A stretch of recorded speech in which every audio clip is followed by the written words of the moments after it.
அந்த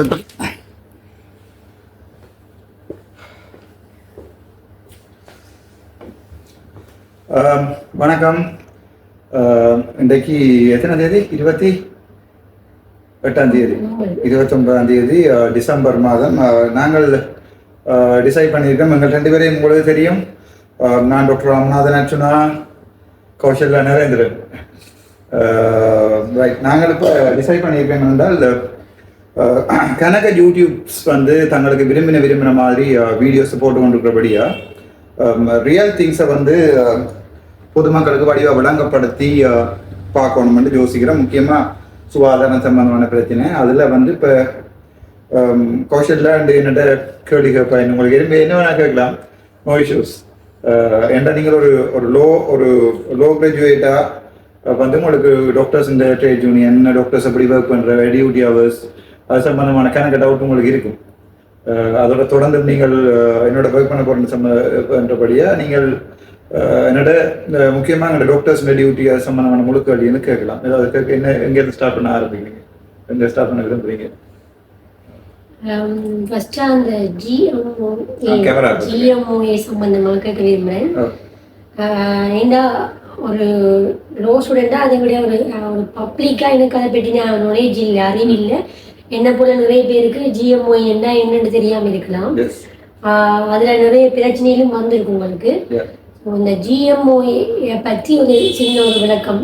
ஜிஎம்ஓஏ என்ன, அதில் ஃபங்க்ஷன் என்ன, அதில் நோக்கம் என்ன, டாக்டர்ஸுக்குள்ள வந்து பிரச்சனை வந்தால் அந்த ஜிஎம்ஓஏ வந்து என்ன ஆக்ஷன் எடுக்குது என்றதை சொல்லி இந்த கோட் விஷயத்தை இன்க்ளூட் பண்ணாமல் உங்களுக்கு நடந்த பிரச்சனையும் இன்க்ளூட் பண்ணி ஒரு சின்ன ஒரு எக்ஸ்பிளைன் பண்ணி முதல்ல இருந்து பார்ப்போம். நாங்கள் ஏ லெவலில் மெடிசின் போகிறவங்களுக்கு அப்படின்னு தெரியும். எப்படி ஏ லெவலுக்கு மெடிசின் போகிறோம்? ஏ லெவலில் வந்து நாங்கள் ஓலோ ரிசல்ட் சொன்னோடனே 9AB 10 எடுத்தோம்னா நாங்கள் எல்லாருமே யோசிக்கிறோம் வியா டாக்டர்ஸ் சொல்லி. அம்மா அப்பா உடனே யோசிக்கிறோம் பிள்ளைகிட்டேருந்தே நாங்கள் டாக்டர்ஸ் ஆகிறோம்ன்றதுல இந்த மெடிசின் லைஃபை ஸ்டார்ட் பண்ணுறது ஓ லெவலில். சில பேர் ஆண்டுல இருந்து யோசிக்கிற டாக்டர் ஆகிறோம்னா அதுமையாகவே ஓலோ ரிசல்ட்ஸ் நல்லா வந்தாப்புறம் டிசைட் பண்ணுறது. அப்போ அதில் பார்த்தீங்கன்னு சொன்னால் ஏ லெவலுக்கு வந்து உங்களோட செட் ஸ்கோர் அடிப்படையில் டிஸ்ட்ரிக்ட் கோட்டா, அது பிறகு மெரிட், சூப்பர் மெரிட்டில் எங்களுக்கு முந்தி நான் படிக்கல சூப்பர் மெரிட்டண்டா கொழும்பு போயிடும். இப்போ மெரிட்டண்டா பேராதனையாக போயிடணும்னு நினைக்கிறேன். விரும்பினாக போகலாம். மற்றது நார்மலாக டிஸ்ட்ரிக்ட் கோட்டாவுக்குள்ள. இப்போ நான் படிக்கல எனக்கு வந்து அந்த நேரம் 52 ரேங்க் 51 வரைக்கும் போனது எங்களுடைய மதிப்புக்குரிய சுமந்திரன் ஐயா அவர்களுடைய புண்ணியத்தில் நான் இப்போ ஒரு டாக்டராக இருக்கிறேன். அதான் உண்மை. ஏனென்றால் 2006 ஜூன் மாதம் நான் எக்ஸாம் எடுத்த பிறகு அந்நேரம் ஜனாதிபதியாக இருந்த மைண்ட் அவர்கள் வந்து டிஸ்ட்ரிக்ட் கோட்டாவை குறைச்சிட்டேன். டிஸ்ட்ரிக்ட் கோட்டா என்னென்றால் இப்போ உதாரணத்துக்கு மெரிட்டை தவிர்த்து டிஸ்ட்ரிக்ட்டுக்கு வந்து இப்போ 40% சொல்லி இது யூஜிசி யூனிவர்சிட்டி கிராண்ட் கமிஷன் இதில் அப் டு 40% வேர்ட்டில் அந்த அப் டுன்றதை பாவிச்சு கொண்டு 40% கொடுக்காம 25 ஆக்கிட்டோம் அந்த டைம். அதால் 63 ரேங்க் வரைக்கும் 64 ரேங்க் கர்ஜின் ராஜரட்னம் எங்களுடைய அரவிந்த் கேண்டிசியஸ் கம்ப்யூட்டர் அரவிந்த்ராஜ் இல்லாமல் பெரிய பெரிய பதவியில் இருக்கிறோம். அவையெல்லாம் மெடிசின் போக முடியாது அந்த டைமில். இந்த இது செய்தாலும் இப்போ நாங்கள் அந்த நேரம் ஜெஃப்னாஜ் யூனிவர்சிட்டி முக்கியமாக குமரன் சாரார்கள், ஃபிசிக்ஸ் குமரன் சாரார்கள் எல்லாருமா சேர்ந்து 2006 அந்த வழக்கு போட்டு நான் ஃபர்ஸ்ட்டாக மொலிகுலர் பயாலஜிக்கு போயிட்டு அதுக்கப்புறம் கொழும்புல 3 மாதம் நான் படித்த யூனிவர்சிட்டி 3 ஸ்ரீலங்காவில் மொலிகுலர் பயாலஜியில் 3 மாதம் படிச்சுட்டு அதுக்கு பிறகு திருப்பியும் யூஜிசியில் ஒரு லெட்டர் ஒன்று வந்தது. அபலாயனன் சொல்லி என் ஃப்ரெண்ட் ஒரு ஆள், அவர் இங்கே வேறு ஜெஃப்னாக்கு வேறு. அதுக்கு முதல் மேரி அனுஷா, அதுக்கு பிறகு மேரி அனுஷா இல்லை மேரி, அதுக்கு பிறகு அபலாயன், அதுக்கு பிறகு அபலாயன் வேற. நான் பேராதனியக்கு போய் திருப்பி அந்த வழக்கு நடந்த 2 வருஷம் முடிகிறேன். 2008 ஆகஸ்ட் 2007 ஜூன் ஜூலையில் லெட்டர் வந்துட்டு அப்போ இருந்த எங்களுடைய ப்ரொஃபஸர் சிவபாலன் வந்து இங்கிலீஷ் கோர்ஸ் முடிஞ்சபடியே எங்களை வந்து ஃபேக்கல்ட்டிக்கு அனுமதிக்க மாட்டேன்னு சொல்லிட்டார். இங்கிலீஷ் கோர்ஸ் அப்போ நாங்கள் அங்கே டென்டலில் இங்கிலீஷ் கோர்ஸ் முடிச்சு செகண்ட் இயர் ஸ்டார்ட் வரைக்கும் போயிட்டோம். ஃபர்ஸ்ட் இயர் நடந்துகிட்டு இருக்கு. அப்போ இவர் மாட்டேன்றபடியாக நான் அப்போ அன்பரசன் என் பெஸ்ட் ஃப்ரெண்ட் ஒரு இன்ஜினியர் ஃபேக்கல்ட்டி இருந்தவன். அவன் இங்கே கடிதம் எழுதி அங்கே கடிதம் எழுதி இங்கே கடிதம் எழுதி அவனோட சேர்ந்து கடைசியாக வாரதா இல்லையா 2008 பிரச்சனை நேரங்களில் வாரதா இல்லையாண்டு கடைசியாக தான் இங்கே அவன் சேர்ந்தாங்க. அதால் ப்ரொஃபஸர் சிவபாலனால எனக்கு ஒரு 1 இயர் லேட். மேரியும் வந்து காய்ச்சி அப்போ கப்பலில் வேறு ஒன்று பேராதனிலேருந்து கப்பலில் வந்து இங்கே கதைக்க இவை விட மாட்டேங்க. நம்ம இங்கிலீஷ் கோர்ஸ் தொடங்கிட்டோம். இங்கிலீஷ் கோர்ஸ் முடிஞ்சது second media first month lectures முடிஞ்சது. So you can carry out. நான் சொல்கிறோம் இல்லை பேசிக் சயின்ஸஸ் அங்கே முடிச்சுட்டோம் நாங்கள் டென்டல் இருக்க இல்லை என்றாலும் நாங்கள் திருப்பி டென்டலில் ஜாயின் பண்ணியிருந்த போது திருப்பி அடுத்த பட்சோட 30th பட்சோட என் வர வேண்டிய பட்ச் வந்து 30th பட்ச் நான் 31st தான் நான் சேர்ந்தேன் எனக்கு அப்படி ஆரம்பிச்சு தான் மெடிக்கல் லைஃப். அதோட நாங்கள் உண்மையாகவே முந்தின காலத்தில் 8 வருஷம் முடியும் மெடிசன் முடிக்க. அதுக்கு பிறகு அதுக்கும் ஒரு நல்ல காரணம் ப்ரொஃபஸர் பாலன் தான். அதுக்கு பிறகு எங்களுடைய மறைந்த எங்களுடைய டீன் பாலா சார் அவர்களுடைய கடும் முயற்சியால் வந்து அந்த 8, 9, 10 பேரானந்தராய சார் கன்சல்டன்ட் உங்களுக்கு ஜெஃப்னால இருக்கார். அவரை பார்த்தீங்கன்னா அவர் 10 வருஷம் படிச்சிருக்கார் மெடிசன் மட்டும். அந்த காலத்தில் இடம்பெயர்ந்து யூனிவர்சிட்டி நடக்காம வேறு டிஸ்ட்ரிக்டுகளுக்கு ஓடி அப்படி நடந்தது. அது பிறகு 10, 9, 8 நாங்கள் நினைக்கிறோம் நாங்கள் வந்து 6.5 இயர்ஸ்லேயே முடிச்சு நாங்கள் எங்கள்கிட்ட கோர்ஸை. அதுக்கு பிறகுதான் நான் 2014 இந்த 2015 மே பாஸ் அவுட் ஆகி 2016 ஜூன் மாதம் 10ஆம் தேதி எங்களோட இன்டர்ன்ஷிப் ஸ்டார்ட் பண்ணது. அதோட அந்த நாங்கள் பாஸ் அவுட் பண்ணி பிறகும் 1 இயர் சும்மா இருக்கும். அந்த 1 இயரில் தான் நான் அப்போ தான் இந்த அட்மினிஸ்ட்ரேஷன் கரியர் வந்து ஸ்டார்ட் பண்ணினது. ப்ரொஃபஸர் உப்புல் சென்ட்ரத்தோட அவர் வந்து இப்போ chair professor of community medicine university of Colombo sir தான் இந்த ஃபர்ஸ்ட் கோட் ஃபாதர் 2வது அர்ச்சனத்தில் இருக்கேன் சார். அப்போ ப்ரொஃபஸர் உப்புல் சென்ட்ரல் சாருக்கு முன்னம் நான் போய் அப்போ நான் மேரி பண்ணிட்டேன். மகனும் 6 மாதம். ஸோ இன்கம் இல்லை. Pass out university doctor pass out பண்ணிட்டேன். இன்டர்ன் முடிக்காமல் இருக்கிற 1 இயரில் அப்போ கொழும்பு போயிட்டேன். நான் இங்கே இருக்கிற பிரச்சனை இல்லை. இங்கே இருந்து நான் இங்கேயோட சண்டை பிடிச்சி அப்படி பிரச்சனை நடந்து படிக்க இங்கே இருக்கல. இங்கே ப்ரீ இன்டர்னில் இங்கே ஒர்க் பண்ணேன். இப்போ ப்ரீ இன்டர்ன் அந்த 1 இயரை சொல்கிறது ப்ரீ இன்டர்ன் பீரியட் வந்து அதே இது முக்கியம் நான் சொல்ல விடமான்னு சொன்னேன். இப்போ பாஸ் அவுட் பண்ண அப்புறம் நாங்கள் டாக்டர்ஸ் MBBS டிகிரி இருக்குது, பட் இன்டர்ன்ஷிப் இல்லை. ஒரு 1 இயர் சும்மா இருக்க போகிறோம். இப்போ அதில் ப்ரீ இன்டர்ன்ஷிப் டைமில் வந்து நீங்கள் பார்க்கலாம் சில ப்ரைவேட் ஹாஸ்பிட்டலில் டாக்டர்ஸ் இங்கே ஒர்க் பண்ணி காசு உலர்த்தினும். ஆனால் அது சட்டத்தின்படி பிள்ளை இன்டர்ன் செய்யாமல் ப்ரீ இன்டர்ன்ஷிப்பில் வேலை செய்யலாம். அது எங்கள் சிஸ்டத்தில் உள்ள பிரச்சனை. மேபி இன்னொரு 5 இயர்ஸில் அது மாற்றணும். அது அந்த 1 இயரும் ஒரு மெடிக்கல் ஒரு டாக்டர்ஸ் இழக்கிறோம். நாங்கள் அந்த பாஸ் அவுட் பண்ணி கூட இன்டர்ன் தொடங்காமல் இருக்கிற 1 இயர் இருக்கிறோம்ல, அந்த 1 இயருக்குள்ள ஒரு யூனிவர்சிட்டி கிராஜுவேட் சும்மா இருக்கிறார். அப்போ அதை போய் ப்ரைவேட்டில் ஒர்க் பண்ணுறது. இப்போ நான் அந்த டைமில் ஃபர்ஸ்ட்டாக போனது வந்து இன்டர்வியூ. எல்லா இன்டர்வியூக்கும் நான் போகிற ஒரு இன்டர்வியூ ஃபெயில் ஆகிருக்கு 2 வரைக்கும். ஃபர்ஸ்ட்டாக இன்டர்வியூ போனால் ஜூனியர் ஸ்டாஃப் ஸ்ரீ ஜாவேத்னபுரில் ரணில் என்று சொல்லி ஒரு ஆப்ளிக் பேர் ரணில் தான் ஒரு ப்ராஃப் அனட்டமி ப்ராஃப். அப்போ அவர்கிட்ட இன்டர்வியூ எடுத்து வச்சு 3 மாதம் எனக்கு சம்பளம் தெரியல. அவர் ஃபுல்லாக அவரோட ஒர்க் பண்ணி கொடுத்தா 3 மாதம் சம்பளமாக முக்கியம். சம்பளத்தை பற்றி யோசிக்காத மணிக்கு சம்பளம் காசு முக்கியமாக தம்பி 3 மாதம் எனக்கு செல்லரு தெரியல. அதுக்கு பிறகு அவருக்கு ஒர்க் பண்ணார். அவருக்கு டெய்லி காலை ஒர்க் பண்ணேன். அப்புறம் யோசிச்சு சாப்பாடு தராது செல்லரையும் தரான்னு போட்டு அதுக்கு பிறகு சண்டே ஒப்சர்வரில் இப்போ ரிசர்ச் அசிஸ்டன்ட் வேகன்சி போது south Asia infant feeding research network நடந்தது. அப்போ யூனிவர்சிட்டி ஆஃப் கொலம்புன்னு சொல்லி அப்போ ஃபைல் எல்லாத்தையும் தூக்கிட்டு திருப்பி கொழும்புக்கு போனேன். கிட்டத்தட்ட 27 பேர் வந்தவ இன்டர்வியூக்கு. அதில் நான் ஒரு 7ஆவதாக போனேன். அப்போ அதை உப்புல் சார் இருந்தவர், சஞ்சீவ குலகாந்தவே சார் இருந்தவர் இப்போ FHPயில் ஒர்க் பண்ணுறார். அதை விட ஹிரண்யா மேடம் இருந்தவர். ஸோ ஃபர்ஸ்ட் இன்ஸ்டான்ஸ்லேயே அவர் கேட்டுருந்தேன். So when are you coming to the work இப்போ நீங்கள் வாரிங்க ஒர்க்குங்க நான் கொண்டு போன ஃபைல் இந்த மொத்தம் இதில் பேராதன ஃபுல் கலர்ஸ் இருக்குது, ஜெஃப்னா யூனிவர்சிட்டி ஃபுல் கலர்ஸ் இருக்குது. எந்த சின்னல இருந்தே நான் எடுத்த ஒப்டிமி சர்டிஃபிகேட் நான் நினைக்கிறேன் ஆண்டாரில் இருந்து ஓலல் வரைக்கும் எனக்கு ஒப்டிமி என்ன நடக்குது ஜெஃப்னா இதில் வந்து 75, அதாவது எல்லா பாடங்களுக்கும் அவரேஜ் 75 விட கூடவே இருந்தால் ஒப்டிமி சர்டிஃபிகேட் தெரியும். குழப்படி தான். பட் 76 உண்டு, 77, 78 எல்லாம் நடிகளும் வச்சிருக்கேன்.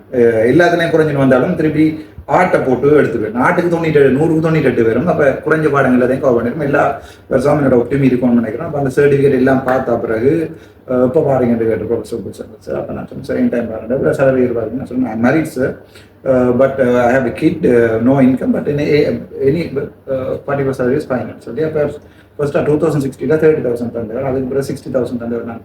நான் போய்க்கில் கூட 10 நாள் வேலை இருக்கு ஃபுல்லாக சம்பளம் தந்தவர்.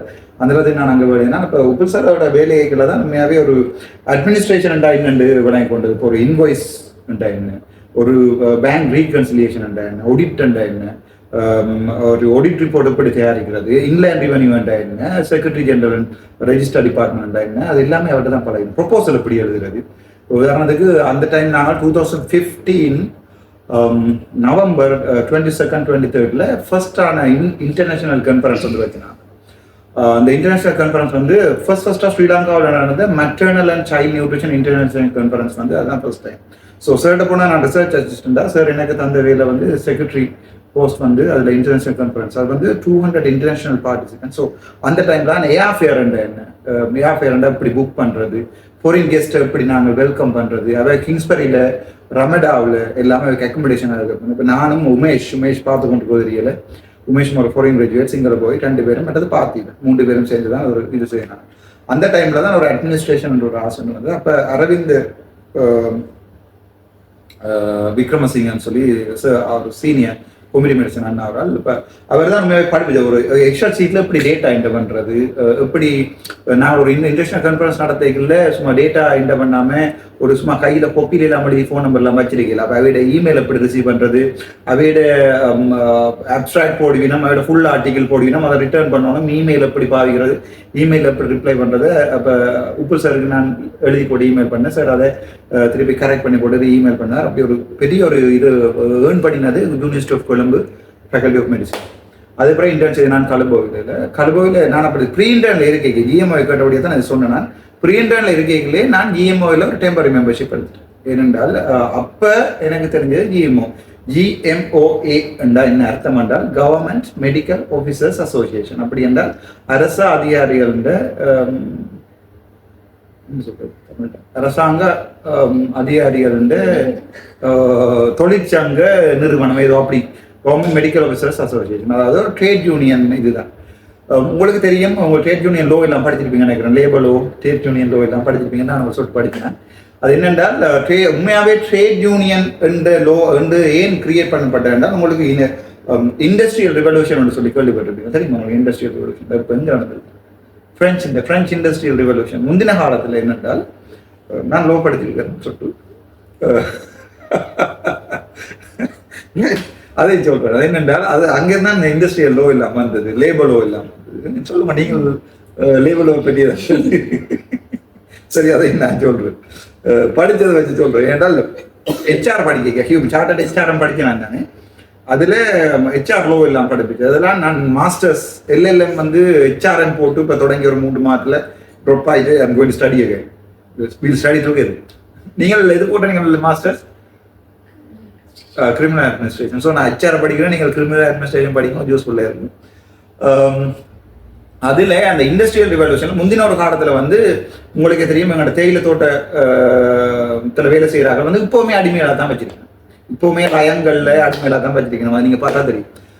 முந்தின காலத்தில் வந்து என்னென்றால் அந்த பெரிய அதிகார வர்க்கம் வந்து ஒரு ஒரு சொசைட்டியே இருந்தது. அதாவது வந்து பெரிய பிரபுக்கள் பிள்ளைகள்னு சொல்லிடணும், வேலைக்கார வர்க்கம் வந்து ஒரு சொசைட்டியே இருந்தது. சாப்பிடாம லயங்கள்ல சின்ன சின்ன ரூம்களில் வாழ்கிறார்கள். அப்ப வேலை செய்கிறார்கள் வந்து அவைகிட்ட வேலைக்கு போறது அதிகாரம் பிரபுக்கள் சொல்லி தோல்வி எல்லாம் சுமந்தோட விட மாட்டேன் இங்கிலீஷ் படங்கள் எல்லாம் பார்ப்போம். ஸோ காலம் போய்க்க தொழிலாளிகள் யோசிக்கணும் என்னன்னு சொன்னால் நாங்கள் எங்களோட ரைட்ஸை உரிமையில கேட்கணும், வேலை செய்யற வேலைக்குரிய சம்பளத்தை நாங்கள் எடுக்கணும் இல்லையா? நெடுகாலமே வேலை செய்து ஃப்ரீயா அவர் பிச்சை பானுக்கு முந்தைய அந்த பானை எறிகிறது சம்பளத்துக்கு பதிலாக நீங்க பிரெஞ்சு பிரச்சின் அந்த இதுல போய் பாத்தீங்கன்னா தெரியும், பான் அந்த அவங்களோட பிரெட்னு சொல்லுவாங்க தானே, பிரெஞ்சு பிரெட்னு சொல்றது அதுதான் நெறிகிறது. ரியேக்கு தான் இப்போ பொறுக்கி சாப்பிடுவோம் நம்ம அந்த நிலக்கரி சுரங்கங்கள்ல சம்பந்தமான வீடியோ யூடியூப்ல எல்லாம் இருக்கு, போய் பார்த்தோன்னா எல்லாம். அந்த காலத்துல இந்த லேபர் ரைட்ஸ் என்று ஒன்று வந்தது, அதாவது தொழிலாளருக்குரிய உரிமை ஒன்று வந்தது, லேபர் ரைட்ஸ். சொல்றேன். அப்ப அதுக்கு பிறகுதான் இந்த ட்ரேட் யூனியன் வந்து தொழிற்சங்கங்கள் உருவாக்கப்பட்டது. அந்த லேபரர்ஸ் ரைட்ஸ் பாதுகாக்கிறது. அதன் அடிப்படையில் உருவாக்கப்பட்டதான் மருத்துவர்கள் என்ற உரிமையை பாதுகாக்கிறதுக்காக ஸ்ரீலங்காவில் உருவாக்கப்பட்ட ஒரு நல்ல விஷயம்தான் GMOA என்று சொல்லப்பட்டோம், கவர்மெண்ட் மெடிக்கல் ஆஃபீஸர்ஸ் அசோசியேஷன். நான் வந்து இப்போ ப்ரிலிமினரி MOA இருக்கலையே ப்ரீ இன்டர்லேயே மெம்பர்ஷிப் எடுத்தார். அதோட சாவச்சேரி வைத்தியசாலை நான் போஸ்ட் இன்டர்னில் வந்து நான் இன்டர்னுங்க செஞ்சேன், நான் கழுப்பகுதியில் செஞ்சேன். நான் paediatric second appointment, first appointment வந்து சர்ஜரி. அதுக்கு பிறகு ஃபர்ஸ்ட் அப்பாயின்மெண்ட் வந்து public service commission first appointment வந்து சாவச்சேரி வந்தது. சாவச்சேரி நான் வரைக்குள்ள அங்கே இருந்த வைத்தியர்கள் வந்து அங்கே இருக்கிற அதிகாரிகள் வந்து டாக்டர்ஸ் இந்த ரைட்ஸை வந்து பாதுகாக்கிறேன். ஸோ அப்போ நான் யோசிச்சேன், இப்போ ஜெஃப்னாக்கு GMOA பிரான்ச் இருக்கிற மாதிரி நாங்கள் சாவச்சேரி ஹாஸ்பிட்டலுக்கும் ஒரு GMOA பிரான்ச் ஸோ அப்போ எல்லாரோடையும் கழிச்சு 12 பேர் காணும் ஒரு பிரான்ச் யூனியன். எக்ஸாக்ட் நம்பர்ஸ் ஞாபகம் இல்லை. அந்த டைம் 25 டாக்டர்ஸ் இருந்தாங்க. நான் தான் சாவச்சேரி பேஸ் ஹாஸ்பிட்டலில் பிரான்ச் யூனியனை ஃபர்ஸ்ட்டாக கிரியேட் பண்ணது. அதுக்குரிய எலெக்ஷன் ரெக்ரூட்மெண்ட்டாண்டி டாக்டர் காண்டிபன் சொல்லி அவர் அட்மினிஸ்ட்ரேட்டர் இஸ் அவர் 2 இண்டையும் அங்கேயும் தலை, அதாவது ஜிஎம்ஓல மெம்பர், கவர்மெண்ட் லைன் வந்து அட்மினிஸ்ட்ரேட்டர். அப்படி ஒரு பிரியோசனம் இல்லை. சம்பந்தமான வழக்கம் இல்லாத எனக்கு கதைக்கலாம், அது பிரச்சனை இல்லை. அவரோட தங்கச்சி தான் அவருடைய ஒரு paediatric consultant, but she's an acting consultant. அவள் பெரிஃபரியில் போய் வேறு ட்ரான்ஸ்ஃபர் போக வேண்டிய ஆள் போகாமல் சாவச்சேரியில் அண்ணா ஜிஎம்ஓஏ ட்ரான்ஸ்ஃபர் போர்டு மெம்பர் என்றபடியா இவன் சாவச்சேரியிலேயே காலங்காலமாக இருந்தவன். 8 மாதம் வந்து ஹாஸ்பிட்டலுக்கு வேற அது மெட்டர்னிட்டி லீவ் எடுத்து இருந்தவன். அப்போ அங்கே இருந்த பெர்மனண்டாக இருந்த டாக்டர் வந்து சீனியராக 26 பேட்ச், இவா வந்து 30 பேட்ச். அப்போ அவாவை வர விடாமல் அண்ணாட பவரில் அங்கே இருந்தவன். நான் வந்து அடித்த ட்ரான்ஸ்ஃபரில் அது உண்டு, நீங்கள் போங்க மன்னருக்கே போங்க, இல்லை உங்களுக்கு 2022 ட்ரான்ஸ்ஃபரோட இல்லாத இங்கே இருக்கு, நீங்கள் போங்க. அதோட தான் இந்த பிரச்சனை ஆரம்பமானது. காய் பண்ணுறாரு தனியாக ஒரு நாளைக்கு சாவச்சேரி ஹாஸ்பிட்டல் போய் காய் வளர்க்க முடியும். அதுக்கு பிறகு அந்த உண்மையாகவே அதுக்கான அந்த ஜிஎம்ஓ என்ற ஒன்று கிரியேட் பண்ணப்பட்டது. நானும் அந்த மெம்பர். நான் தான் சாவச்சேரியிலேயே ஜிஎம்ஓ பிரான்ச் யூனியன் 2021 மார்ச்சில் செய்துட்டு மார்ச் 1 நான் பேராதனைக்கு நானே இவரோட டாக்டர் இங்கே இருந்த ஆர்டிஹெச்எஸ், அந்த நேரம் இந்த ஆர்டிஹெச்எஸ் கேதி அவருக்கு என்ன பேர் தேவனேசன் சார், தேவனேசன் சாரோட இந்த எங்களோட உரிமையால கதைக்க போய் பிரச்சனைப்பட்டு கடிதங்கள் அடிபட்டு எனக்கு தேவையில்லாமல் நான் குவார்டர்ஸுக்குள்ளே இருந்தேன். நான் அதை ஹாஸ்பிட்டல் ஏரியாக்குள்ளேயே குவார்டர்ஸ்லேயே பிள்ளையோட வாழ்ந்தேன்னு கடிதம் அடிச்சிருந்த வைத்தியசாலைக்கு இல்லை தாமதமாக வரத்துக்குரிய அதாவது குவார்டர்ஸில் இறங்கி போட்டுக்கு போகிறதுக்கு 8 ஆகிட்டா எனக்கு கடிதம் அடிக்கணும் 8 வந்தக்குரிய காரணத்தை தரவங்க வந்து அப்படி ஒரு தனிப்பட்ட பழி வாங்கலால தான் 2021 மார்ச் நான் விட்டுட்டு போனேன். ஜாழ்ப்பாணத்தில் வேலை செய்யலான்னு சொல்லி உண்மையா அதுதான் டிஎம்ஓஏ உருவாக்கப்பட்டக்கூடிய காரணம் டாக்டர்ஸ் ரைட்ஸை பாதுகாப்பு. அந்த டைம்ல என்ன தனிப்பட்டவா பாதிக்க கூட நான் டிஎம்ஓ பிரான்ச் யூனியன் உருவாக்கி வச்சிருந்தேன். பட் நான் இந்த தனிப்பட்ட வேலைகளுக்கு அதை பாதிக்கிறேன். அதுதான் இந்த ஜிஎம்ஓ என்ற இது. ஆனால் நீங்க பாத்தீங்கன்னா தெரியும், ஒரு லேபர் ரைட்ஸுக்காக உருவாக்கப்பட்ட இந்த ஜிஎம்ஓ வந்து இப்ப என்னன்னு சொன்னால் அரசியல் மயமாயிட்டு. 2019 ஆண்டு உங்களுக்கு கேள்விப்பட்டீங்கன்னு நினைக்கிறேன், புகர ரசாயனிக புகர என்ற ஒரு பிரச்சனை வந்து ரசாயன உரங்களை வந்து இல்லாம பண்றது, நாட்டுல ஆர்கானிக் ஃபார்மிங் செய்ய போறோம் என்று சொல்லி. இப்போ உதாரணத்துக்கு நீங்க லோயர், நான் வந்து ஒரு டாக்டர். இப்ப நான் உங்களோட வேலையை பார்க்கக்கூடாது, அதை சொல்லுவாங்க நாய் பார்க்குற வேலையை நாய் மட்டும்தான் பார்க்கணும், நிறைய பார்க்கக்கூடாது. எங்கண்ட ஒரு ஆள் இருந்தவர் டாக்டர் பதனின்னு சொல்லி ஒரு டாக்டர், அவர் தான் ஜிஎம்ஓ பிரசிடென்ட். அவர் என்ன செஞ்சாருன்னு சொன்னால் அவருக்கு ஒரு எம்பி ஆகணும், ஒரு ஹெல்த் மினிஸ்டர் ஆகணும் ஒரு ஆசை. ஏன்னா அப்ப கோத்தபாய ராஜபக்சன் அரசாங்கம். அப்ப எங்களோட டாக்டர் பதனியா சார் என்ன செஞ்சாருன்னு சொன்னா, நாங்கள் வந்து ஒரு புரட்சியை கொண்டு வரோம்ன்ற ஐடியாவை கொடுத்தார் கோத்தபாய ராஜபக்சருக்கு. ரசாயன உரமே ஸ்ரீலங்காவில் நிப்பாட்டும், நாங்கள் ஆட்டுச்சாணம் மாட்டுச்சாணங்கள்ல பதனிடப்பட்ட ரசாயன உர இது ஆர்கானிக் உரங்களை பாய்க்கணும். அந்த நேரம் ஏற்கனவே நாங்கள் கோவிட் கொஞ்சம் கொஞ்சமா வந்திருந்த காலங்களில் இந்த முட்டாள்தனமான இந்த ப்ரொபோசலையும் அந்த நேரத்தில் அரசாங்கம் வந்து ஏற்றுக்கொண்டு ரசாயன உரங்களை தடை செய்யல. துப்புரவாகவே எங்கள்ட படிக் என்ற ஒரு இதே இல்லாமல் போயிட்டு இருக்கு. அப்படி அந்த அதாவது வந்து உங்களுக்கு பார்த்தா தெரியும், முந்தைய பழைய லெட்டர்கள் எடுத்து பார்த்தீங்கன்னா, பழைய நியூஸ்ல எடுத்து பார்த்தா தெரியும், இந்த ஜிஎம்ஓஏ எக்ஸிக்யூட்டிவ் கமிட்டின்னு சொல்றது கொழும்புல இருக்கிறது. அவே எல்லா அரசியல்வாதிட்டையும் போயிடும். இன்று நாங்கள் ஜிஎம்ஓ டையும் கட்டிக்கொண்டு மேக்கைக்கு முன்னால கொடுப்பினோம். இந்த லேபர் ரைட்ஸ்ல ஒன்று இருக்கு, லேபர் லோவில் அதோட எங்க பப்ளிக் சர்வீஸ் கமிஷன் ரூல்ஸ்லையும் இருக்கு. ட்ரேட் யூனியன்ல இருக்கிறார்கள் மீடியாவுக்கு ஸ்டேட்மெண்ட் கொடுக்கலாம். பட் நார்மலாக ஒரு டாக்டர் போய் மீடியாவில் இருக்கிறாங்க வழக்கல் அடிக்கணும்.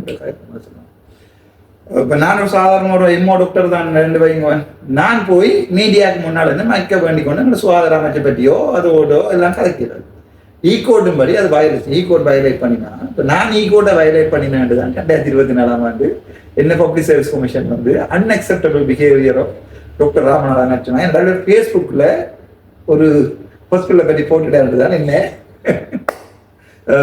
இன்டர்டிக் பண்ணிடுவேன் 29ஆம் தேதி 9ஆம் மாதம். ஆனா யாழ்ப்பாணத்தில் பார்த்தீங்கன்னா பெரிய பெரிய தலையில் கதைக்க விரும்புகிற ஹாஸ்பிட்டலில் இருக்கிறத விட டான் டிவி ஐபிசி அது எனக்கு முன்னால் இருக்கிற டைம் தான் புட்டு சாப்பிட்டு கொண்டு எனக்கு பிளாங்கேட் என்னண்டா, இப்ப நான் ஒரு எம்பி, நான் எந்த வீடியோவிலும் இருக்கலாம். அப்ப நான் மீடியா போயிட்டு டிசைட் பண்ணிட்டேன், நீங்களே வச்சுக்கொள்ளுங்க உங்களோட டாக்டர் போஸ்ட் எடுத்து, நான் போய் அட்மின் வேண்டாம் டிசைட் பண்ணிட்டேன். சார் ரெண்டா சனத்துக்கான சாரான்னு டிசைட் பண்ணிட்டேன். ஆனா இப்ப எனக்கு பலாங்கிய ஈ கோட்ல எங்க இருக்குன்னு புட்டு சாப்பிட்டு டியூட்டி ஹவர்ஸ்ல அதுல ஒருத்தர் இருக்கிறார் மிஸ்டர் உஷா, அந்த யூனிவர்சிட்டி ஜஸ்ட் நைட்டு போயிடுவார். இவர் தான் மயூரனை உசுப்பேத்தி, அண்ணா நீங்கள் அர்ச்சுனாவோட கூட ஓட் பண்ணி 27,000 போட்டு 25,000 போட்டு 5,000 போட்டு கற்பனை ஆசை கொடுத்தது அவர் தான். நம்ம அவர்கிட்ட ஒரு புட்டோட்டு சாப்பிட்டு கொண்டு ஒரு வீடியோ நீங்க பாத்துருக்கீங்க, பாக்குறேன். எனக்கு விளங்கல ஈகோட்ல இந்த செக்ஷன்ல இருக்கு, போய் மீடியாவில இருந்து புட்டு சாப்பிட்டு கொண்டு அம்பு பாவம். நாங்கள் அதில் பற்றி கதைக்கு பண்ணோம். சரி, இது சச்சமயம் போடுற வீடியோக்களால ஹார்ட் அட்டாக் வந்து செத்தா உங்களுக்கே தெரியும். சரி, இதுதான் ஜிஎம்ஓ என்ற வர விளக்கம். இந்த நான் ஒரு ஃபுல் வீடியோ ஒரு 1 or 2 hours இந்த ஃபுல் வீடியோ ஹெல்த் சம்பந்தமா போடுவோம். அப்பதான் பொதுமக்களுக்கும் ஒரு பேசிக்கான நாலேஜ் வந்து வரும். இல்லாட்டி என்ன நடக்கும்னு சொன்னா, நாங்கள் கதைக்க சின்ன தவறுகள் எல்லாம், உதாரணத்துக்கு உசாந்தன் மாதிரி இருக்குதா அடுமணிக்குதான்னு தெரியாத சைஸில் இருக்கிறது எல்லாம் வீடியோக்கள் போடல. பொதுமக்களோட சரியான கன்ஃபியூஸ். உண்மையா ஜிஎம்ஓ என்ற இவ வந்து ஐஎஸ்ஐஎஸோட இந்த பிரச்சனைக்கு ஜிஎம்ஓ என்ன நடந்தாலும் சாவச்சேரி பிரச்சனைக்கு நான் கதைக்கு வழிவிட எனக்கு எதிராக நின்றது ஜிஎம்ஓ.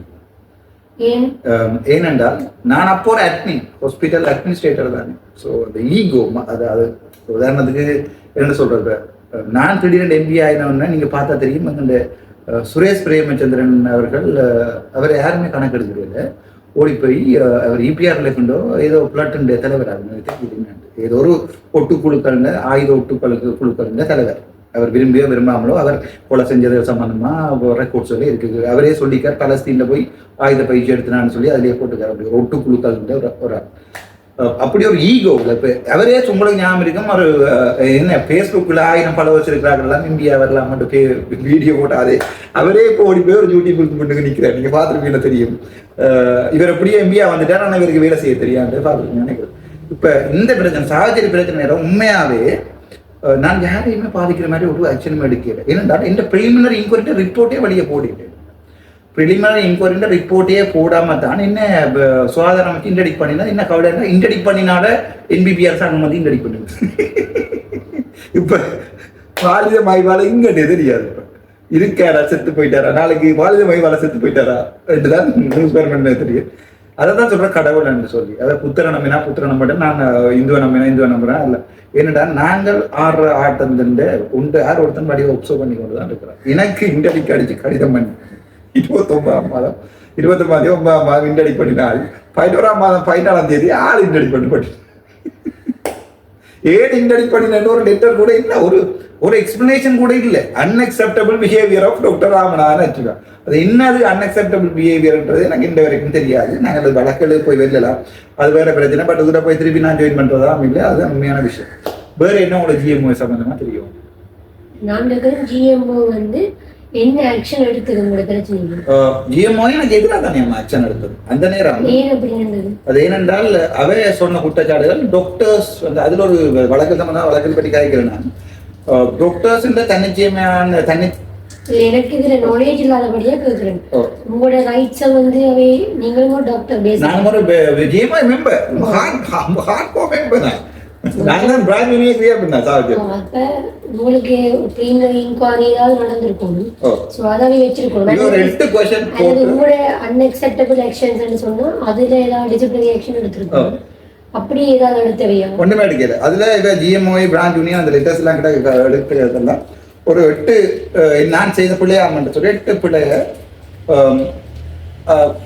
மினிஸ்ட்ரிக்கு இன்ஃபார்ம் பண்ணி, அதுக்கு 7ஆம் மாதம் 8ஆம் தேதி அங்கிருந்து ஒரு 5 பேர் வந்தவை இன்கொயரி. அந்த டைம்ல தான் வெள்ளிக்கிழமை வந்தவை. வெள்ளிக்கிழமை இவ எனக்கு இன்கொயரி, அதாவது நான் பிளவிட்டுட்டேன், நான் பர்பஸ்ஃபுல்லா டிரான்ஸ்ஃபர் அடிச்சுட்டேன், நான் பர்பஸ்ஃபுல்லா ஆக்களை வந்து ரிவெஞ்ச் பண்றேன் கடிதம் அடித்த ஜிஎம்ஓயே வெள்ளிக்கிழமை 25 டாக்டர்ஸையும் கூட்டிட்டு இங்க ஓடிட்டு எங்க ஆடிஎச்எஸ்க்கு ஓடிட்டு 25 டாக்டர்ஸும் உங்களுக்கு அந்த இது தெரியும். அப்ப நீங்க என்னோட ஒரு கண்டாக்ட் இல்லை என்ன. ஒரு நாள் வெள்ளிக்கிழமை விடியக்காலமே 6 மணி போல நான் எழும்பி பார்க்குறேன். விடியக்கால மணி பார்க்குறேன். 6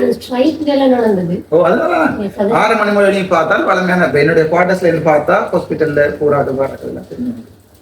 அப்புறம் 6 மணி போல எழுப்பி பார்க்குறேன், சனம் கொஞ்சம் கலவரப்படுது. பார்த்தால் எனக்கு தெரிஞ்ச கொஞ்சம் டாக்டர்ஸ் மேலே வந்து அப்படி இந்த குவார்ட்டர்ஸ்க்கு மேலே நிறையா ஏனி பில்டிங், நான் புதுசாக ஸ்டார்ட் பண்ண ஏனி பில்டிங் ஓப்பன் பண்ணுறீங்கம்மாம், துறக்கணுமாம், ஓப்பன் பண்ணுறீங்கம்மான் எல்லா கம்ப்ளைண்ட். நான் என்ன செய்யறது, வழக்கம் நடக்க வழியாக எனக்கு தலை அடிக்காது. பட் சிம்பிளாக சாவச்சேரி வைத்தியசாலை ஒரு தரமான வைத்தியசாலை இப்போ என்னால் மாற்றேது.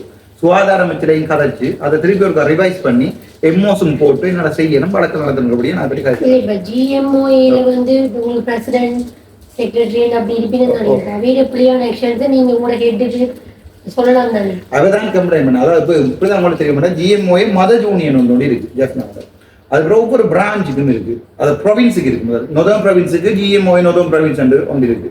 அதுக்கு கிலோபல் ஹாஸ்பிட்டல் பிரான்ச் யூனியனும் இருக்கு. சாவச்சேரி, ஊர்ராசுரை, கைட்ஸ், மற்றது கோயில் பெட்ரோ, அப்படி branch union, RTS branch union create பண்ணி வச்சிருக்கோம்.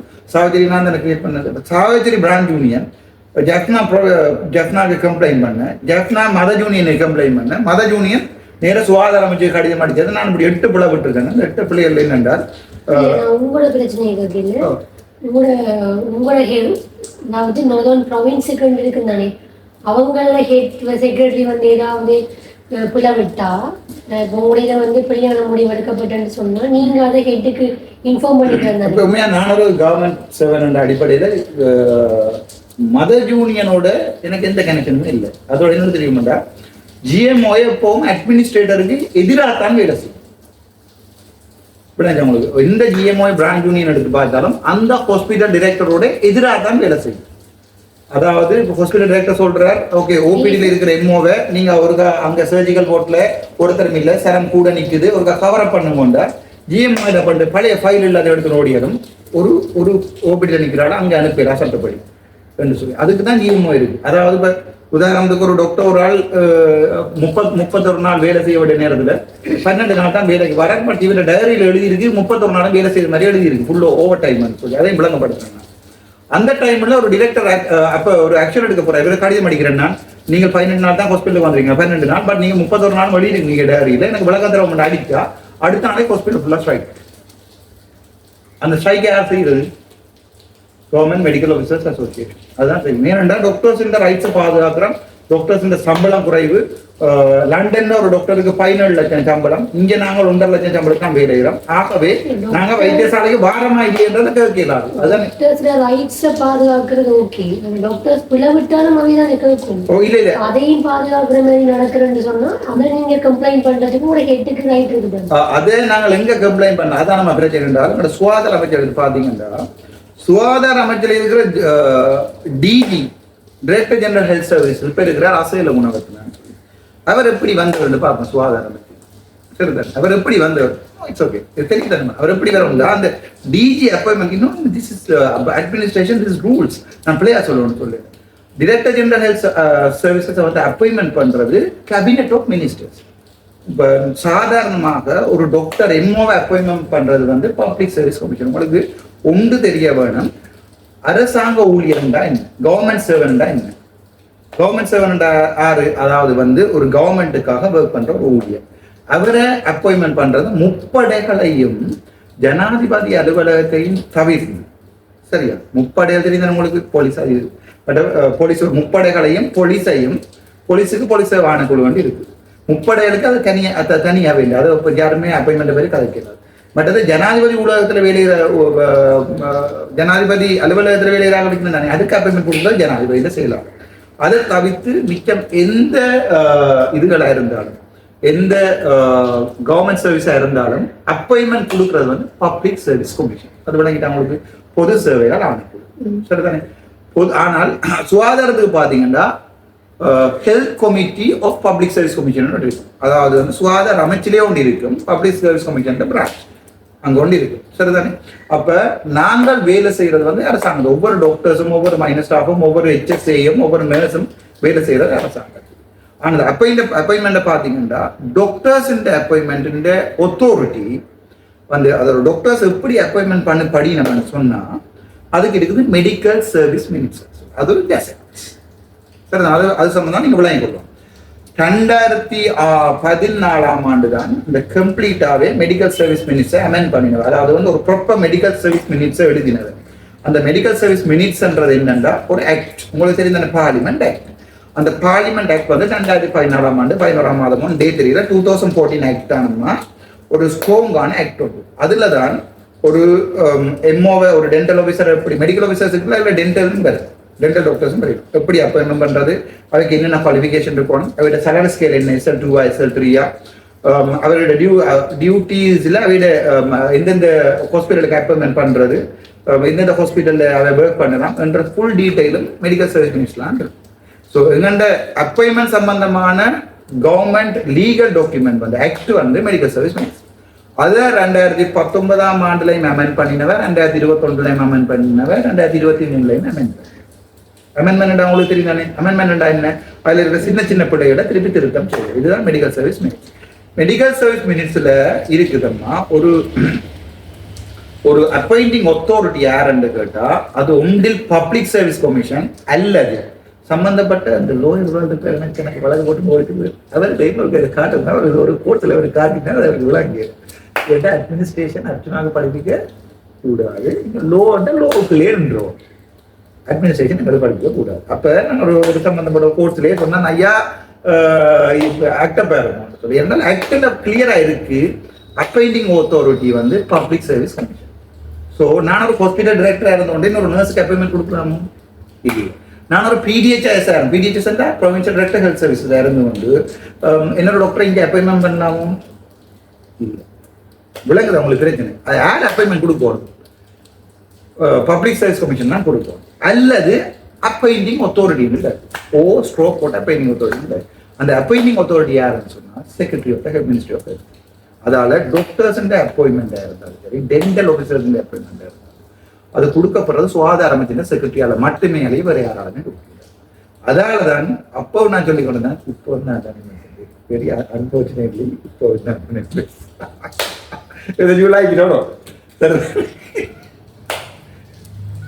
அது பற்றி கதைக்கலா இருந்தால் அது யார் என்ன சொன்னாலும் ஐயா சட்டப்படி நான் தான் அப்ப நான் என்ன செய்யறேன், எந்த அப்பாயின்மெண்ட் வந்தது செக்ரட்டரியா.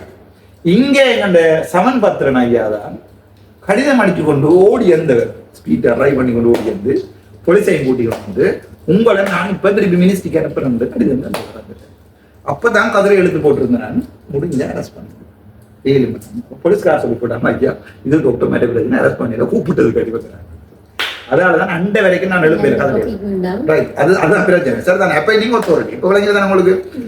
இப்ப இங்க இவங்க ஒரு விஷயம் டிரான்ஸ்பர்ஸ் எல்லாத்துக்குமே ஃபைனல் டிசிஷன், டாக்டர்ஸ் இந்த டிரான்ஸ்பர்ஸ், டாக்டர்ஸ் இந்த அப்பாயின்மெண்ட் எல்லாத்துமே ஃபைனல் டிசிஷன் யாரால எடுக்கணும்னா secretary of the ministry of health, செயலாளர் சுகாதார அமைச்சர் எடுக்கணும். விளங்கிட்டானே. இப்ப எனக்கு எதிராக கம்ப்ளைண்ட் இஎம்ஓ எப்போடைக்கு அந்த அப்ப இருந்தது பாடித மையம் அவருக்கு எல்லாருக்குமே பப்ளிக் சர்வீஸ் கமிஷன் தானே அப்பாயின்மெண்ட். ஆனா எங்களோட டிரெக்டர் ஜெனரல் ஹெல்த் சர்வீசஸ் எல்லாம் இருக்கு. அந்த ஓர்டர் உங்களுக்கு சொல்லித்தாரு, அட்மினிஸ்ட்ரேட்டிவ் ஓர்டர். சரிதான், இது வெரி இம்பார்ட்டன்ட். சரிதானே. சாதாரண டாக்டர்ஸ் இருக்கணும் தானே, நர்சஸ் இருக்கணும் தானே. இப்ப ஒரு நாளுமே நர்ஸுக்கு கீழே அட்டெண்டனோ HSA ஒரு இடமே இல்லை. இவையோட தரம், இவையோட SL கிரேட், இவையோட சேலரி SL கிரேட் இல்லை, நர்ஸுக்கும் இல்லை, அட்டெண்டன்ட் இல்லை. இவையோட அதாவது ஒரு ஆளோட சேலரி ஸ்கேலை பற்றி தான் ஒரு ஆளோட கிரேட்டை தீர்மானிக்கிறது. அது தெரியும் தானே உங்களுக்கு. இப்போ அந்த சேலரி ஸ்கேலில் HSAக்கும் அட்டெண்டனுக்கும் குறைவு கீழே இருக்குது.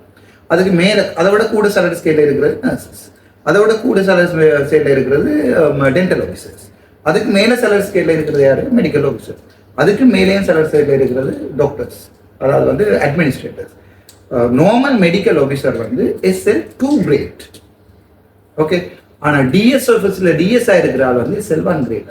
சில நேரம் SL2க்கு போகலாம் எக்ஸாம் எழுது. அதுதான் ஸ்ரீலங்கன் ஸ்டாண்டர்ட் SL கிரேட். ஒரு கன்சல்டனா வந்தா SL3 கிரேட். அப்படி பார்த்தா ஒரு மினிஸ்ட்ரி செக்ரட்டரியா இருந்தா SL4 கிரேட். அதுக்கு மேலதான் நீ மினிஸ்டர் இருக்கிறார், அதாவது SL5 கிரேட். அதுக்கு மேல பார்லிமெண்ட் மெம்பர் SL6 கிரேட். அப்ப நாங்கள் SL6 கிரேட் இருக்கிற ஒரு ஆளை SL2 கிரேட்ல இருந்து கொண்டு can you please get out from my ஆஃபீஸர்னு சொல்லி என்ன செய்யக்கூடாது. அதை விளங்காத அட்மினிஸ்ட்ரேட்டர் தான் இதுல சொல்றது. சரி, அதை விடுங்க பாவம், அதில் வழக்கம் நடக்கிறபடி அந்த கதையில விடுவோம் என்னாங்க. சரி, இதுல ஏன் சொல்ல வேண்டாம்டா, இதுகள் வந்து எனக்கு எப்படி தெரியும் என்று கேளுமோ, எனக்கு எப்படி தெரியும் என்றா 2021 ஆண்டு மார்ச் மாதம் அப்புறம் வரக்கூடாதுன்னு பார்த்துக்கலாம். அது ரெக்கார்டாது லட்சமே உங்களே காய்ச்ச அவ்வளோ ரெக்கார்ட் ஆடி. ஏன்னா நாங்கள் 2 பேரும் விளையாடுறோம். சரி, 2019 ஆண்டு 2021 ஆண்டு மார்ச் மாதம் வந்து நான் சாவச்சேரி ஹாஸ்பிட்டலில் விட்டு போனேன். 28 மார்ச் மாதம். அப்போ கோவிட் தொடங்கிட்டு எங்கே போனேன்? நான் பேராதன வைத்தியசாலைக்கு போனேன். போயிட்டு அது ஒரு நல்ல அனுபவம். போயிட்டு அப்போ நான் வந்து எஸ் பயங்கர கடுமை அனுபவம். சரிதானே? இன்றைக்கு ஒரு சண்டை பிடிச்சு கொண்டு சாமான் எல்லாத்தையும் உண்டா கட்டி கொண்டு நாய்க்குட்டி 4 நின்றது, 4 ரொட்வைலர் நின்றது, 4 ரொட்வைலரையும் காருக்குள்ள போட்டுக்கொண்டு நான் மகன் மட்டும் காரில் தான் போனாங்க அழுது. அப்போ ஆனரவில் யோசிச்சுன்னா நான் வாழ்க்கையில திருப்பி ஜாழ்ப்பாணம் திருப்பி பாருங்க. ஆனரவை தாண்டி போயிருக்கேன். என்ன நடந்தாலும் என் பொடியை இழுத்து கொண்டு இந்தியாவில் கொண்டு வந்து இருக்க வேணாம் வந்து மனசு யோசிச்சு தான் போனேன். அது ஃபேஸ்புக்லையும் போனேன். நேரம் 3 நாள் லைக் பண்ணுவேன். அப்ப கணக்கு எடுக்கிறீங்க ஒருத்தர் இந்த ஃபேஸ்புக் என்ன போஸ்ட் போட்டாலும் யாரும் கணக்கு எடுக்கிறது. இந்த இவன் ஜனாதிபதியை பற்றி கிளிச்சலினாலும் 3 லைக் தான் தர வேண்டாம். இந்த ஃபேஸ்புக் போஸ்ட்டுக்கு லைக் பண்ண பயப்படுவாங்க. சரி, அதை விடுவோம். போயிட்டு பேராதனையே போன பிறகு நான் அப்போ நொதர்ன் ப்ராவின்ஸின் டிஃபிகல்ட் ஸ்டேஷன் லிஸ்ட்டில் நொதர்ன் ஃபர்ஸ்ட் டைம் நான் அந்த டிஃபிகல்ட் ஸ்டேஷன் லிஸ்ட்டில் ஃபர்ஸ்ட் டைம் நான். அப்போ எனக்கு NHSலையோ இல்லாட்டி கேண்டிலையோ கொழும்புலையோ எங்கேயும் வந்து நான் போட்டுட்டு போனது பேராதனையோட மித்ருபிய சென்டர். மித்ருபிய சென்டர் ஃப்ரெண்டி சென்டர் அல்லது நட்பு நிலையம் என்று சொல்றது. ஏன் போனான் என்றால் அந்த டைம்ல வந்து பிள்ளையோட தனியை தானே கோவிட் நேரம். அப்போ பெரிய பெரிய யூனிட்ல போய் கார்டியோ தொரசி யூனிட்ல போய் சர்ஜரி செஞ்சு கொண்டிருக்கா பிள்ளையை பார்க்கறதுக்கு அதில் ஒருத்தர் மேல கோவிட் தொடங்கிட்டு தானே ஒரு சின்ன யூனிட் ஒன்று எடுத்துட்டு அங்கே போய் ஒருத்தருக்கு தெரியாம சத்தம் போடாம நமக்கே பம்பட்டு சத்தம் போடாமல் இருந்துரோட ஒரு சோடியம் போட்டு அட்ராஸ் ஆகுது தான் அங்கே போட்டு போனோம். போயிட்டு 1 வீக் மித்ருபிஎஸ் அங்கே 1 மித்ருபிஎஸ் ரூமே இல்லை. இப்போ போயிட்டு சார்கிட்ட டியூட்டி ரிப்போர்ட் பண்ணி போட்டு அங்கே நடந்த போர்டுகளுக்கு போய் சும்மா பிடிஆர்டி போர்டு கிளாப் பண்ணிட்டு இருந்தேன். வேறு என்ன சார் சொன்னேன், பிடிஆர்டி போர்ட்டில் போய் ஒரு கிளம்பி இருந்தேன். நாங்கள் மித்ருபிஎஸ் ரூமத்தில் போட்டு வந்து பார்த்தா சாருக்கு யாரை சொல்லி போட்டாங்க கடுமாளூராக தான் வந்து உங்கள் மித்ருபிஎஸ் ஒளியில இருந்து. அப்போ கோல் வந்துச்சு ஒரு சார் இந்த மொபைல் இருந்து இங்கே நிற்கிறீங்க கேண்டீன் சாப்பிட்டு கொண்டு போய் வாங்க தான் போய் காசாண்டு போய் இருந்தேன். அப்போ தான் அர்ஜுன சார் ஃபஸ்ட்டாக பார்க்குறேன். என்றால் சாருக்கு வந்து ஃபுல்லாக மாஸ்க் போட்டு நானும் ஃபுல்லாக மாஸ்க் போட்டு மாஸ்க் கொஞ்சம் கலட்டுறீங்களா ப்ளீஸ் சார் போயிட்டு கலண்டு வயசு இருக்கு. நீங்கள் தானா அது ரெண்டு போட்டு சொன்னார். நீ 2 போய் குவாலிட்டி மேனேஜ்மெண்ட் யூனிட்டை பொறுப்படு, 2 போய் பிளானிங் யூனிட்டை பொறுப்படு, 2 போய் ஹெல்த் இன்ஃபர்மேஷன் யூனிட்டை பொறுப்படும். இன் அடிஷன் டு தட் எந்த பர்சனல் வேலையெல்லாம் செய்ய கிடக்கு அது எல்லாத்தையும் பர்சனலாக சேருண்ட வீட்டு வேலை இல்லை சேருக்கு ஒரு லெட்டர் அடிக்கிறதுக்கு அதுக்கு எல்லாம் 4 வேலை. அது தவிர மித்ருபிஎஸையும் பார்த்துக்கொள்ளணும். 5 எம்ஓஸ் இந்த வேலையை சிம்பிளாக சொன்னேன். அப்போ சார் கொஞ்சம் கஷ்டம் சார் சார் இல்லை அது பிரச்சனை இல்லை, நீங்கள் போகிற டைம் வார டைம் ஹாஸ்பிட்டலில் இருக்கிற டைம் அது எல்லாத்தையும் நான் பார்க்க மாட்டேன். அப்படி ஒரு தங்க மாட்டேன் சார். பட் எனக்கு நீங்கள் 5 எம்ஓஸ்ட வேலையை செய்யிருமா இல்லாத. இப்போ நான் என்ன செய்கிறது, சரி ஓமன்ட்டு போயிட்டு ஃபர்ஸ்ட்டாக போய் ஹெல்த் இன்ஃபர்மேஷன் ரிசர்ச் யூனிட்டில் போயிருந்தார். அங்கே நான் நினைக்கிறேன் எனக்கு பேர் மறந்தோன்னு ஒரு என்ன ஒரு அண்ணாவும் அவர் அப்போ பொருளுக்கு போகிறார். அங்கே போயிருந்தா 5 எம்ஓஸ் இந்த வேலையிட சும்மா விளையாட்டு இல்லை. அதோட 10 ஐசிஎன்ஓ பேரண்ட் சொல்லி ஐசிஎன்ஓ சூப்பர்வைசர் பண்ண கோவிட் நேரம். அப்போ அந்த நேரம் இன்டர்மீடியட் கோவிட் சென்டர்ஸ் சொல்லி பேராதனை தான் கண்டி ஏரியாவில் பேரானது தான் கோவிட் ஐசியூவும் வச்சிருந்தது. வேலை இருந்தால் கடும் பேர் 5 பேர்ட்ட வேலை. அப்பதான் அந்த யாரோ சொல்லிட்டாங்க உப்பல் சார்கிட்ட அவன் வேலை செஞ்சவன் கடும் வேலை செய்யக்கூடிய ஆள். ஆனால் ஐஸ் அடிக்கிறதுக்கு வந்து மித்ருபிஎஸ்ல பூந்துட்டாங்க சார். அதுக்கிட்ட சொன்னார் மித்ருபிஎஸ் இருக்க பார்க்க வேண்டாம் கோவிட் நேரம் எல்லாம் லோக்கெல்லாம் போட்டு அதுக்கு பிறகுதான் சார் தான் எனக்கு அதுக்கு பிறகு அட்மினிஸ்ட்ரேஷனாக சொட்டா படிக்க அப்படின்றது. அப்போ இந்த யோஜனை ஏன் இந்த எனக்கு பிடிச்ச அட்மினிஸ்ட்ரேஷன் பிடிச்சாங்க முந்தைய ஒரு ஆசை ஹாஸ்பிட்டல் டைரக்டராக இருந்து. அப்போ சார் தான் பிடிச்சி கொஞ்சம் கொஞ்சமாக சார் அதுக்கு சாரோட ஒர்க் பண்ணிக்கிறாங்க. இப்போ உங்களுக்கு இதுக்கு ட்ரேட் யூனியன் இருக்கிற மாதிரி இப்போ டாக்டர்ஸுக்கு ட்ரேட் யூனியன் இருக்குது தானே டிஎம்ஓ என்ற ஒன்று இருக்கிறது. அது மாதிரி அட்மினிஸ்ட்ரேட்டர்ஸ் இருக்கிற தானே ஹாஸ்பிட்டல் டைரக்டர்ஸ் அதுக்கு ட்ரேட் யூனியன் ஒன்று இருந்தது. அதை சொல்கிறது அம்மா அசோசியேஷன் ஆஃப் மெடிக்கல் அட்மினிஸ்ட்ரேட்டர்ஸ். அதுண்ட பிரசிடென்ட் அர்ஜுன் சார். அப்போ இனி அந்த வேலை முழுக்க நடாபுலவும் வந்துச்சு. கடிதம் அடிக்கிறது அது இது மினிஸ்டரோட மீட் பண்ணுற சார் விடிய காலமாக 2 மணிக்கு அடிப்பார். விடிய 8 மணிக்கு நான் போய் கொண்டிருக்கேன். இப்போ பிக்கப்பில் மினிஸ்டர் மீட் பண்ண போது இவ்வளோ விஷயங்களையும் போட்டு கடிதம் அடிச்சுட்டு நீ எனக்கு பிடிஎஃப்ல வாட்ஸ்அப் பண்ண இரவு 2 மணிக்கு எழும்பிருந்து கடிதம் அடிக்கிறது. அதுக்கு பிறகு தான் இப்போ இன்ட்ரெஸ்ட் வந்து இந்த கடுமையாக வேலை செய்து அட்மின் என்ற ஒரு பார்ப்போம். அப்போ போய் அவருக்கு பின்னாடி போன இதான் சாரோட பியூட்டி என்னென்னா மீட்டிங்ஸ். இப்போ நான் விடிய காலம் 8 மணிக்கு வந்தால் பின்னாடி 4 மணி மட்டும் மீட்டிங்ஸ். ஐசியூ 3 கூப்பிடுவார். ஐசியூ எம்எஸ் எல்லாம் வரதோட மீட்டிங். திரும்ப கன்சல்டன் எல்லாருக்கும் மீட்டிங். திருப்பி வந்து குவாலிட்டி மேனேஜ்மெண்ட் கூப்பிட்டு உங்களோட பழைய ப்ரோக்ரஸ் என்ன, இன்றைக்கு என்ன செஞ்சிருக்கிறீங்க, நாளைக்கு என்ன செய்ய போறீங்கன்னு ஒவ்வொரு மீட்டிங் மினிட்ஸ் எழுதுப்பாரு. அப்படி ஒரு கடும் மேனேஜ்மெண்ட். அதுக்கு பிறகுதான் இந்த அட்மினிஸ்ட்ரேஷன்ல ஆசை வந்து சார் அந்த அட்மினிஸ்ட்ரேஷன் வேலையில் எல்லாம் செய்ய எனக்கு வந்து சரியான ஒரு என்ன சொல்ற சரியான ஒரு நாலேஜ் கொண்டு வந்தது அட்மின் அப்படித்தான். அதுக்கு பிறகுதான் அப்ப இருக்கிற secretary Anil Jayasinghe sir. But அது அப்ப அவர் தான் இப்ப திருப்பி செக்ரட்டரி ஆகுது. எல்லா அட்மினிஸ்ட்ரேட்டர்ஸோட எல்லாம் பழக்கம். ஈவன் பனாப்பட்டியஸோட டிடிஜி எம்எஸ் பண்ணுற வேலையில் கூட ஐசிசி இன்டர்மீடியட் கோவிட் சென்டர் அந்த சாதாரண தும்மல் தடிமன்றதா கொண்டே வச்சிருந்து போட்டு அதுக்கு பிறகு காய்ச்சல் வர கொண்டே ஹாஸ்பிட்டல் ஆக்கப்பட்டது. அது இன்டர்மீடியட் கோவிட் சென்டர் முந்தைய ஐசோலேட் பண்ணி தான் கொண்டு போனாங்க. வீட்டை பிடிச்சிட்டு போனாங்க, நிறைய வச்சிருக்காரு. அதுக்குரிய ஃபினான்ஸுகள், அதுக்குரிய ஆடிட்டுகள் எல்லாமே நான் தான் செய்வேன். அதுக்கு பிறகுதான் சார் என்ன நீ no you have to become an admin என்று போட்டு 2022 ஆகஸ்ட் மாதம் சார் சொன்னார் என்னோட அட்மின் கோல் பண்ணியிருக்கு எம்எஸ்சி அப்ளிகேஷனாக போடுங்க. நான் வந்து உண்மையாகவே பீடியாட்டிக் தான் இந்த பயங்கர இன்ட்ரெஸ்ட், குழந்தை பிள்ளைங்களா சரியான இருக்கும். அப்போ நான் யோசிச்சேன் சரி இந்த ஆள் வரை அழுப்படிக்குது, ஏதாவது சாப்பிட்டு போகணும்டா, நாளைக்கு க்ளோசிங் டேட் என்ன ஸ்க்ரீன்ஷாட் அடிக்குது போகும். பிறகு சார் சொன்னார் அதான் சொன்னார் ஆப்பிள் வாங்கிக்க கூடாது சரிதாரு. அது பிறகு சார் சொன்னார் நீர் எக்ஸாம் பண்ணுங்க, நாளைக்கு க்ளோசிங் டேட் இல்லை கடிச்சுக்கிட்ட நீர் அப்ளிகேஷன் போட்டுட்டீங்க சார் போடுது போய் பிரிண்ட் பண்ணிட்டு வான்னு சொல்லி தன் கடைசி பக்கத்தை சீல் மடிச்சுட்டாங்க பண்ணி இப்போ ஃபுல்லாக நிரப்பி கொண்டு வாங்க. அப்போ என்னோட பழைய சர்டிஃபிகேட்லாம் கிடைக்கிறது இல்லையா எஸ்எல்எம் சர்டிஃபிகேட் இப்போ தேடி ஸ்கேன் பண்ணி இப்போ எனக்கு முன்னாலே இமெயில் பண்ணிட்டு அந்த தான் ஆட் பண்ணி கொண்டு வந்தது. இந்த வரைக்கும் அப்பா இல்லாமல் போன அப்புறம் அப்பா அன்றைக்கு இருப்பார்றது அர்ஜுனத்தில் இருந்து சேர்றேன். இதுதான் அந்த அட்மினுக்குள்ள நான் வந்து தரலாறு ஜிஎம்ஓஏ அப்போ இருந்து நான் எதிர்க்க வடிக்கிட்டேன். ஜிஎம்ஓ திருப்பி வருவோம், ஜிஎம்ஓ சம்பந்தமான வீடியோ. அப்ப நான் அட்மினுக்கு இதாக ஒர்க் பண்ணிக்கல. அட்மினுடைய ட்ரேட் யூனியன் பிரசிடென்ட் சாருக்காண்டி ஒர்க் பண்ணிக்கல 39 பக்கத்துல ப்ரொபோசல் அடித்தேன் சரிதானே. அப்ப இருக்கிற ஜிஎம்ஓ இருந்துச்சானே இந்த 15,000 இருந்துச்சானே சார் எனிமீஸ் அர்ஜுனத்தில் இருந்து. என்றால் இவர் அட்மின் உரிமையை சம்பந்தமா போராடுற ட்ரேட் யூனியனோட பிரசிடென்ட், அங்க ஜிஎம்ஓ எதிரானது, மினிஸ்ட்ரிக்கு எதிரானது தானே. ஸோ அந்த நேரம் 15,000 என்னோட பயங்கர கொள்கை. அப்போ இவர் இன்னும் மித்திரு பேச வந்தவரை என்ன பிளானிங் விட்டுக்கணும்னு சொல்லி ஒட்டி கடிதங்களும் சார் கடிதம் பார்த்து காக்கான்னு சிரிச்சு போட்டு எனக்கு தெரியும். நானும் பண்ணி சிரிச்சு போட்டு என்ன சார் லூசர் மேலே இருக்கிறாங்க கிழிச்சிட்டு போடுறது. இல்லை டெய்லி இங்கேயே கடிதம் போட்டு கொண்டிருக்கோம். அச்சுனா வேணும் நீங்கள் அந்த வேலைக்கு விட்டுனீங்க, 2 குவாலிட்டி மேனேஜ்மெண்ட் விட்டுனீங்க, அதுக்கு விட்டுனீங்க, கவர் அப்புக்கு இதுக்கு விட்டுனீங்க, அப்படி இப்படி சொல்லி நான் டைமுக்கு நிற்கிறேன். வாரு நான் தனியாக தானே பிள்ளை வச்சிருந்தேன், சின்ன இல்லை 2 மணிக்கு வீட்டை போடுறேன் சார் இன்ஃபார்ம் பண்ணி போட்டு நான் ஓவர் டைம் எழுதுறேன். ஒரு நாள் போகிற நாளில் இப்போ நீங்கள் எடுத்து போய் செக் பண்ணி பார்க்கலாம். போகிற நாளில் ஒரு நாள் ஓவர் டைம் எழுதுறேன். அதே நான் ஓவர் டைம் அதை சொல்றேன். அண்டேல இருந்து கொள்வினேன் ஜிஎம்ஓஏ. அது பிறகு அட்மின் எக்ஸாம் நான் செலெக்ஷன் எக்ஸாம் இருக்குது தானே 2020 எக்ஸாம். அதுக்கு வந்து நான் எக்ஸாமுக்கு போட்டோன்னா ஜிஎம் குரூப்ல சும்மா துள்ளி அடிவாடு இவன் அட்மின் எழுத போறான் எக்ஸாம்.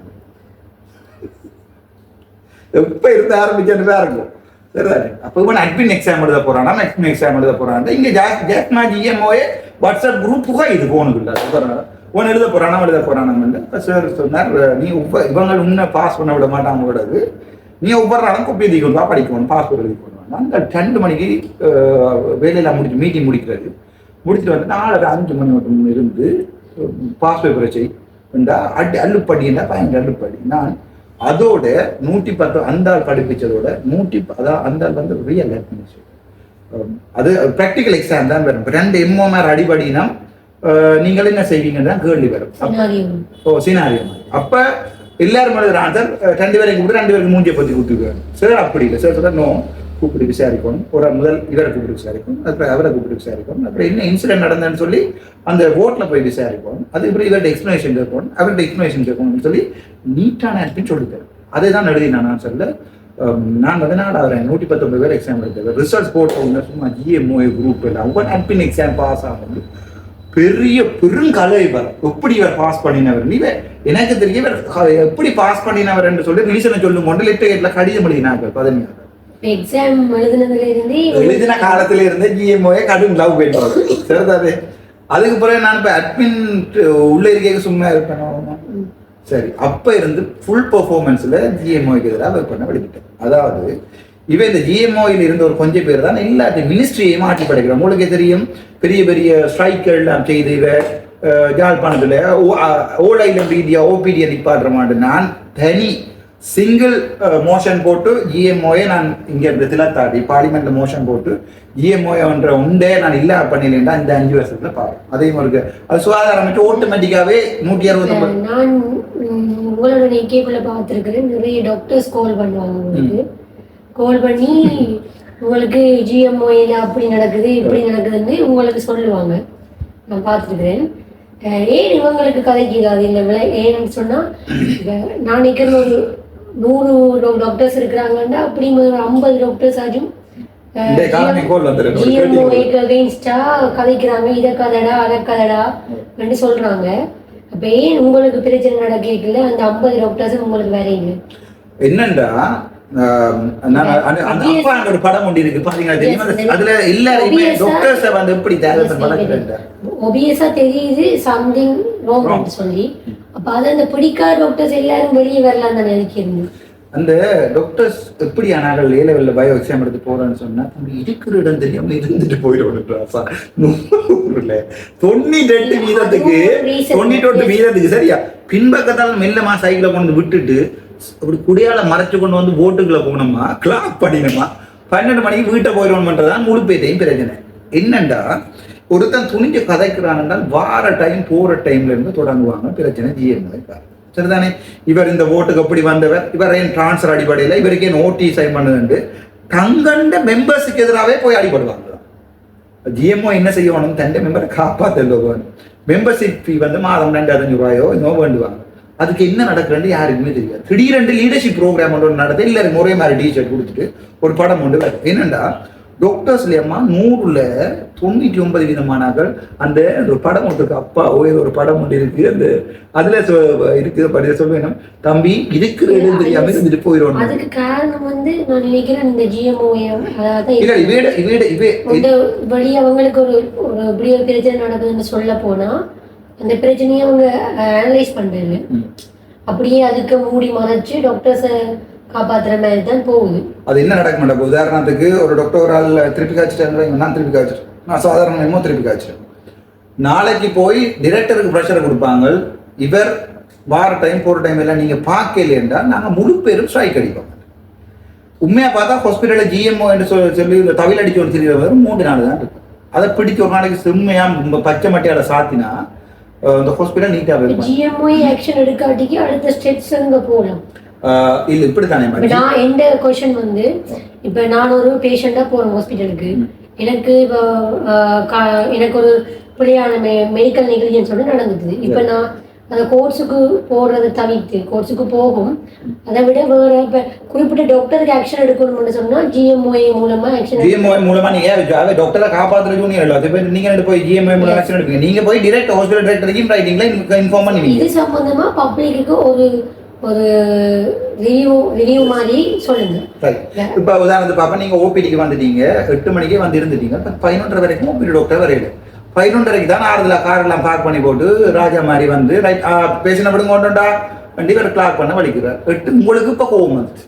நீங்க ஒரு ரிட்டையர் பிரின்சிபல் தென் இவர் 8 மணிக்கு வர வேண்டியால் 11:30 வர போறீங்க. நீங்கள் அந்த கோபத்துல இருக்கிற காய்ச்சலோட இன்னும் நடுங்கி கொண்டு போறீங்க டிரெக்டர் ஆஃபீஸுக்கு. நான் டிரெக்டர் பற்றி சொல்லல. இப்ப உங்களுக்கு தெரியும் தானே விஜால் பண்றது ஃபேமஸ். அவர்கிட்ட ஆஃபீஸுக்கு போறீங்க. அவர்கிட்ட ஆஃபீஸுக்கு போறதுக்கு முன்னமே நீங்க என்ன செய்யணும்? பெர்மிஷன் எடுக்கணும் 3 நாளைக்கு.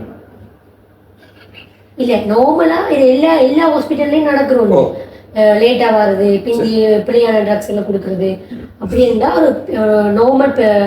ஒரு நார்மல் பேஷண்டா நாங்க அடுத்தது ஹாஸ்பிட்டலுக்குள்ள இங்க சொல்லுவோம். உங்களுக்கு ஒரு அநீதி நடந்தது. நீங்க போர்டில் நிக்கிறீங்க மாறி ட்ரக் ஏத்திட்டீங்க.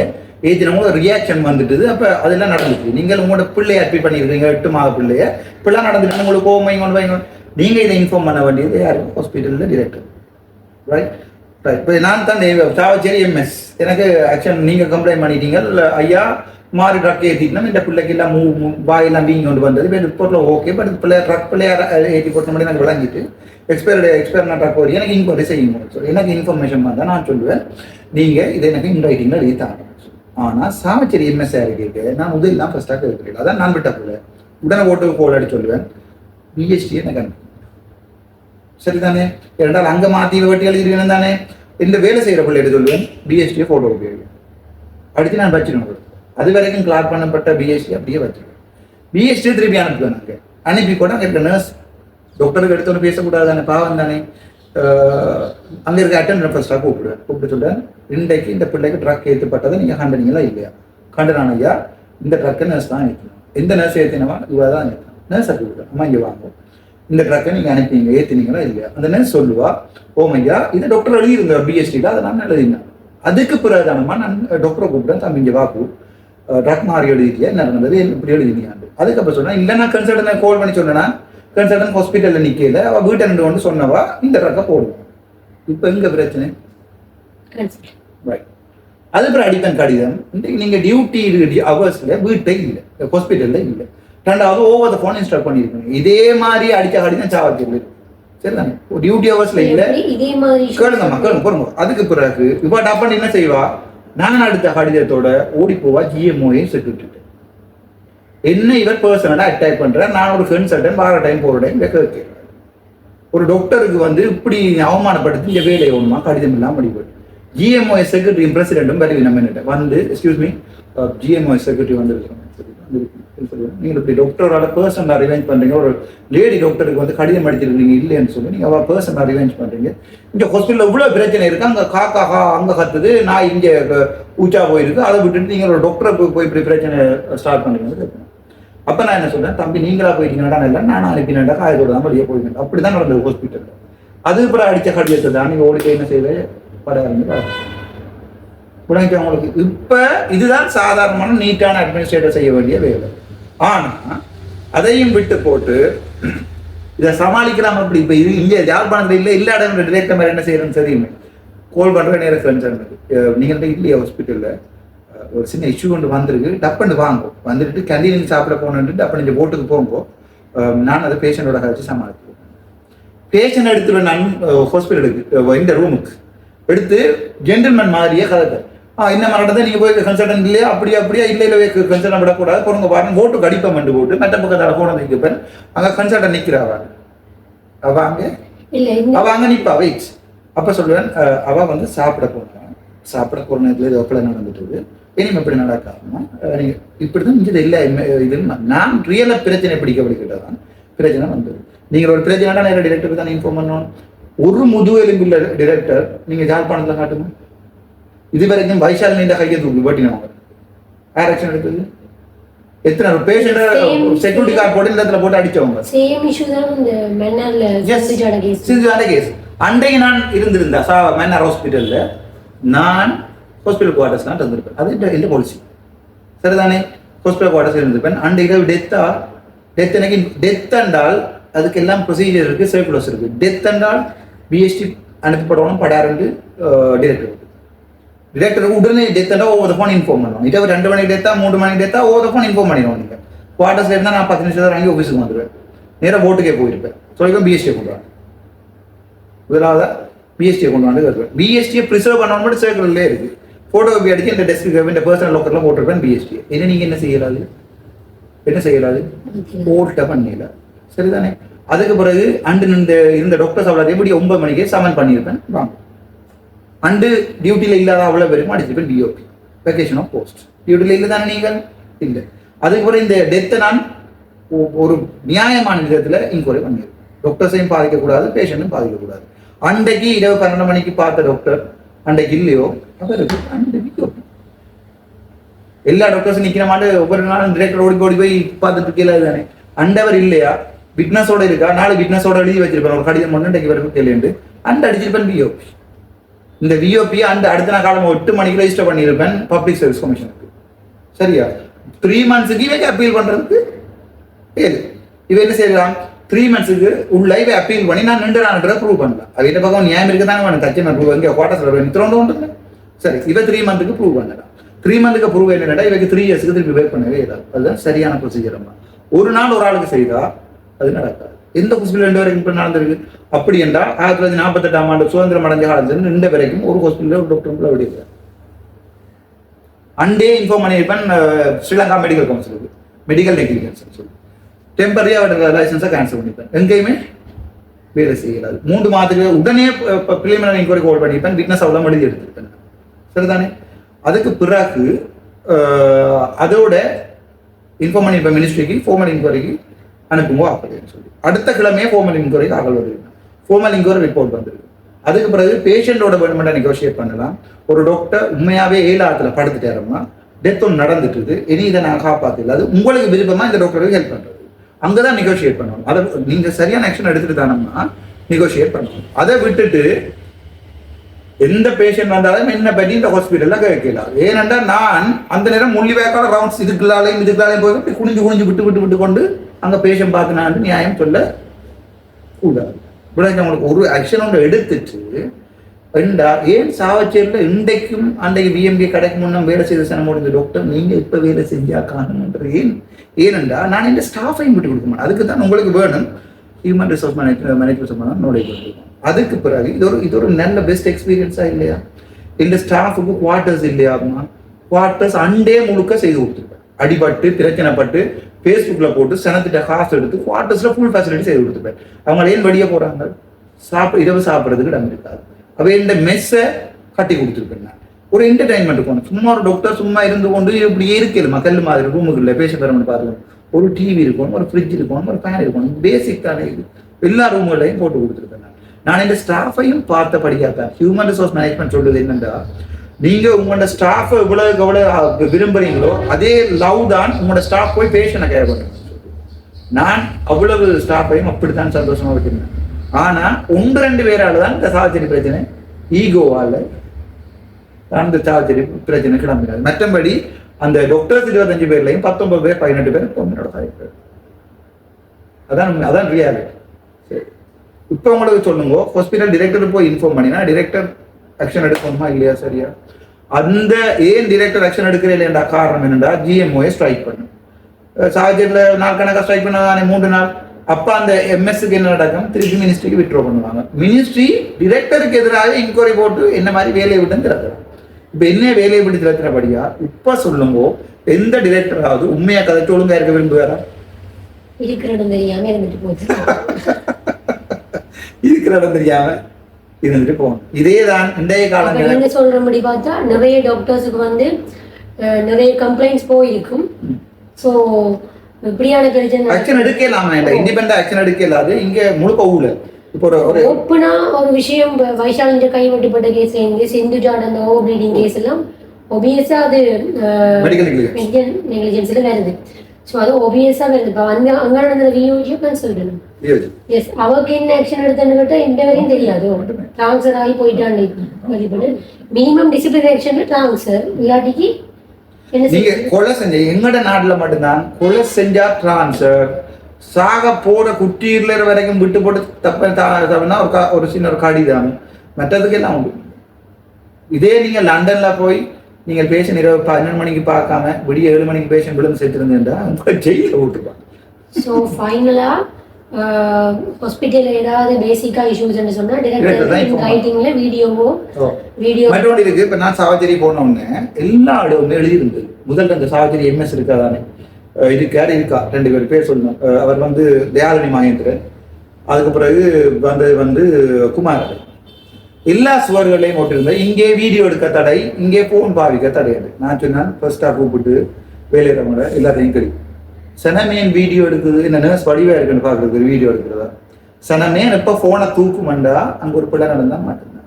நான் சாவச்சேரியில வேலை செய்த நாட்கள்ல முழு போட்டையும் காட்டி இருந்தான், எல்லாம் கொண்டு இருந்தான். சனம் என்ன விஷயம் பண்ணாலும் வீடியோ எடுப்பாங்க. எது வீடியோ எடுக்கிற பிள்ளைண்டாம அப்ப நான் ஒரு ஃபீமேல் பேஷண்ட், இன்னொரு டாக்டர் வந்து எக்ஸாமினேஷன் செய்வதற்கு தூர் ஒரு பெட்ல இருக்கிறா, நைஸ் அப்படி எடுத்தா அந்த உடுப்பு காட்டு, அதுதான் பிள்ளை. மற்றபடி டாக்டர் 9:30 தான் வாராருன்னா ஒரு வார ஒரு பிள்ளை எடுத்த ஒரு பிள்ளையும் இல்லை. நீங்க இப்படி சொல்லலாம், போட்டுக்குள்ளுக்குள்ள வீடியோஸ் எடுக்க கூடாத ஒரு சைக்கிளரும் இல்லை. எங்க இப்ப கால்பணம் போதனா வித்தியாச பாத்தீங்கன்னு சொன்னா உங்களுக்கு இல்லைனா உங்களுக்கு போன் பாவிச்சா ஒரு தவுந்த நட்டவடி எடுக்கப்படும். ஒரு சர்க்குலரும் மினிஸ்ட்ரி ஆஃப் ஹெல்த்ல இல்ல, ஹாஸ்பிட்டலுக்குள்ள போன் பாவிக்கலாது, வீடியோ எடுக்கலான்னு ஒரு சர்க்குலரும் இல்லை. முடிஞ்சா கொண்டு தான் எடுக்கணும். நீதிபதி இளஞ்செழியன் ஐயா சொல்லியிருக்காரு, எப்ப அவங்களோட உயிருக்கு ஆபத்தோ நீங்க வீடியோ எடுக்கலாம். நீ சட்டம் என்ன சொல்லுது? கோர்ட்ஸுக்கு கொண்டு என்ன கேட்குறீங்க? நீங்க எவிடன்ஸ் கொண்டு எவிடன்ஸை காட்ட வலிக்கிட்டா அதுக்கு திருப்பியும் கொண்டு வளர்க்கலாம். இப்போ ஹாஸ்பிட்டல்ல ஒட்டி இருந்தாலும் கூட எடுக்கலாம். ஓ என்ன பொறுத்த வரைக்கும் ஒரு நான் ஏன் கேட்கிறேன்டா இந்த வீடியோ கட்டாயம் பார்ப்பாங்க எல்லாரும். ஸோ எல்லா பப்ளிக்குமே இப்ப பிரச்சனைடா அப்பப்ப வீடியோ எடுத்து உங்களுக்கு அந்த எடுக்கிற வீடியோவால உதாரணத்துக்கு உங்களுக்கு ஊசி போடுங்க, நீங்க 26 வயசு பொம்பளை தானே, உங்களுக்கு நர்ஸ் ஊசி போடுங்க, நீங்க வந்து கத்துறீங்க. அதே இன்னொரு ஆம்பளை வீடியோ எடுத்துட்டு உங்களை என்ன செய்யலாம், ஃபேஸ்புக்லையும் வாட்ஸ்அப்லையும் யூடியூப்லையும் போட்டு உங்கள மாணவங்க படுத்தலாம். அந்த நேரம் வீடியோ எடுத்தவருக்கு வந்து சட்ட ரீதியாக நடவடிக்கை எடுக்கலாம். அதாவது பேஷண்ட முகத்தை இந்த டிசீஸோட இருக்கிறாண்டெல்லாம் எடுக்க இல்லாது. அது விளங்கிட்டு உங்களுக்கு. ஆனால் நாங்கள் ஸ்டூடெண்டா படிக்கையே பேஷண்ட்ஸ்கிட்ட கேட்டுட்டு பேஷண்ட்ஸ் இந்த கன்சென்ட் எடுத்து போட்டு வீடியோ எடுக்கணும். அம்மா உங்களோட காலில் ஒரு வீடியோ எடுத்து வைக்கிறோம், ஃபோட்டோ 2 எடுத்து வைக்கிறோம், எங்களோட படிக்கிறது. நாளைக்கு இதே ஃபோட்டோவை கொண்டு எங்களுக்கு ஒஸ்பியில் வச்சா சரிதானே, எக்ஸாமில் வச்சா நம்ம நாங்கள் பாவிக்கிறது எடுக்கிறோம். ஒரு பிரச்சனை போய் இந்த பிரச்சனை எடுத்து வைக்கணும். அந்த காலில் ஆண்டனா போட்டுறோம் எல்லாமே சின்னலேருந்து நாங்கள் எடுத்துட்டோம், ஃபர்ஸ்ட் இயர்லேருந்து எடுத்து வச்சுக்கணும். அது பிரச்சனை இல்லை. அம்மா உங்களோட குழந்தை பிள்ளையோட நான் எக்ஸாமினேஷன் செய்கிற மாதிரி ஒரு வீடியோ வந்து எடுத்து வைக்கவா, அதுக்கு அம்மா மேலே கன்சென்ட் கொடுப்பீங்கன்னா ஒரு பிரச்சனை இல்லை. அப்போ டெவலப்மெண்ட்டில் பார்க்குறதுக்கு வீடியோ எடுத்து வைக்கணும். ஆனால் உங்களோட கன்சென்ட் இல்லாமல் ஒரு பேஷண்ட் இருக்கேங்க உங்களோட வீடியோ எடுக்கலாம். ஆனால் ஒரு டாக்டரையோ நர்ஸையோ எடுக்கலாம், பேஷண்ட் இல்லை தானே. ஸோ அவையே நீங்கள் எடுக்கலாம். அவைய எடுக்கல பிள்ளை விட்டாவோ சரி செஞ்சா கூட எடுக்க முடியும், அது பிரச்சனை இல்லை. எடுக்கல இன்னொரு பேஷண்ட முகம் அங்கே தெரியக்கூடாது. அந்த பேஷண்ட் கம்ப்ளைண்ட் பண்ணிச்சேன் நான் பெட்டில் இருக்கிறன்றதை, இவ பேஷண்ட் பிரைவேசி தானே, அது நான் நோயாளி என்றதை இந்த இந்த ஊடகம் வந்து போட்டு காட்டியிருக்கேன்னா மில்லியன் கணக்கில் நீங்கள் கொடுக்க வேண்டி வரும். அதுக்குள்ள போயிடும். ஆனால் ஒரு பிள்ளை விடையாக ஒரு டாக்டரால் அடிச்சு போட்டு இந்த இதால தூக்கி எறியில உங்களுக்கு அந்த டைம் எடுக்கலாம். ஒரு டாக்டர் வெளியே போ ஓடு நாயே என்றெல்லாம் பேசல, டாக்டர்ஸ் அப்படி பேசணும், அதெல்லாம் வீடியோ எடுக்கலாம். விட்டுத்தரணும் நினைச்சிக்கிறாரு. அண்டை பார்த்தீங்கன்னா கிளிநொச்சி ஹாஸ்பிட்டலில் ஒரு பேஷண்ட்டை தலையால் ப்ளீட் பண்ண ஓட்டுக்கு அனுப்புறாரு. பார்க்கறீங்க அந்த வீடியோ. கிளிநொச்சி ஹாஸ்பிட்டலில் ஹெட் இன்ஜரி வந்துருக்குது, பிளட் ஒழுகுது, அங்கே ஓபிடி டாக்டர் உள்ளுக்குள்ளையும் எடுத்து பார்க்காம 4ஆம் போட்டுக்கு அனுப்புங்கன்னு அனுப்புறாரு. அது வந்து சரியான மெடிக்கல் நெக்லிஜென்ஸ். அந்த பேஷண்ட் எடுத்து மினி தியேட்டரில் போட்டு ப்ளீடிங்கை ஸ்டாப் பண்ணி கனிவுலா போட்டு அட்மிஷனை கிளாக் பண்ணி தான் போட்டுக்கு அனுப்பியிருக்கோம். இங்கே நாங்கள் அட்மின் ஒழுங்காக இருந்தா ஹாஸ்பிட்டல் ஒழுங்காக இருக்கு. அட்மின் ஒழுங்காக இருக்க அப்படிங்களோ நீங்கள் ஜிஎம்ஓஏ இப்போ விளங்குதா? ஏனென்றால் உண்மையான மருத்துவ மாஃபியா யாருன்றதுக்கு தான் இதில் தலையங்கம். ஜிஎம்ஓஏ தான் மருத்துவ மாஃபியா. சரி, இன்னொரு விஷயத்துக்கு வரும். யாழ்ப்பாணம் போதனா வைத்தியசாலையில் வந்து வேலை செய்கிற எல்லா டாக்டர்ஸும் வந்து 8 to 4 வேலை செய்கிறாங்க. சரிதானே? ரைட். அதே படியாக விளங்கப்படுத்துகிற மக்களுக்கு வந்து என்னென்றால் ஒரு டாக்டராக இருந்து கொண்டு எத்தனை மணிக்கு வேலைக்கு வரும்? 8க்கு நாங்கள் ஷாப்பாக 8க்கு வேலைக்கு வரும். சரி, நான் எத்தனை மணிக்கு வேலை முடிச்சு போகலாம் போயிட்டு? இப்போ நான் சாப்பிட்றேன் இல்லையா, காலையில் டீ பிரேக் போகிறேன் இல்லையா, டீ பிரேக் டைம் எடுக்கலாம். நீங்கள் 12 to 2 லஞ்ச் பிரேக் மட்டும் தான் இருக்கு. சரிதானே? அந்த 12 to 2 லஞ்ச் பிரேக் நீங்கள் எப்படி எடுக்கலாம்டா ஹாஸ்பிட்டலுக்கு உள்ளே தான் சாப்பிடலாம். ஹாஸ்பிட்டலுக்கு வெளியே போய் முன்னுக்கு பிரிஞ்சு எல்லா ஹாஸ்பிட்டலையும் உங்களுக்கு சாப்பிட்றது வந்து இல்லை தானே. 12 to 2 நீங்கள் பிள்ளையுமே திறக்கலாம், அது பிரச்சனையும் இல்லை. ஆனால் அங்கே பிரச்சனை இருக்கு. ஆனால் 12 to 2 ஓடி போய் சம்பந்தம் கிளினிக்கில் என்ன செய்யலாது, ப்ரைவேட் பார்க்கலாம். 12 to 2 டைமில் எங்கேயா ஒரு டாக்டரால் நிப்பேரா இருந்தா அவரை நீங்கள் படம் எடுத்து வீடியோ எடுத்து போடலாம், ஒரு பிரச்சனையும் இல்லை. பிள்ளைங்கிட்ட உங்களுக்கு கிளியரா? ஆனால் 12 to 2 அந்த டாக்டர் பாவம் பிள்ளை நர்சரியில போனதுக்கு வீடியோ எடுத்து போடுவாங்க. அந்த சரி, அதை விட ரைட் 12 to 2 போட்டு வர்றது சரிதானே. ஆனால் நான் எல்லா டாக்டர்ஸும் 12 to 2 வெளியே போயிட்டு வரேன் ஹாஸ்பிட்டலில் இருக்கிறது.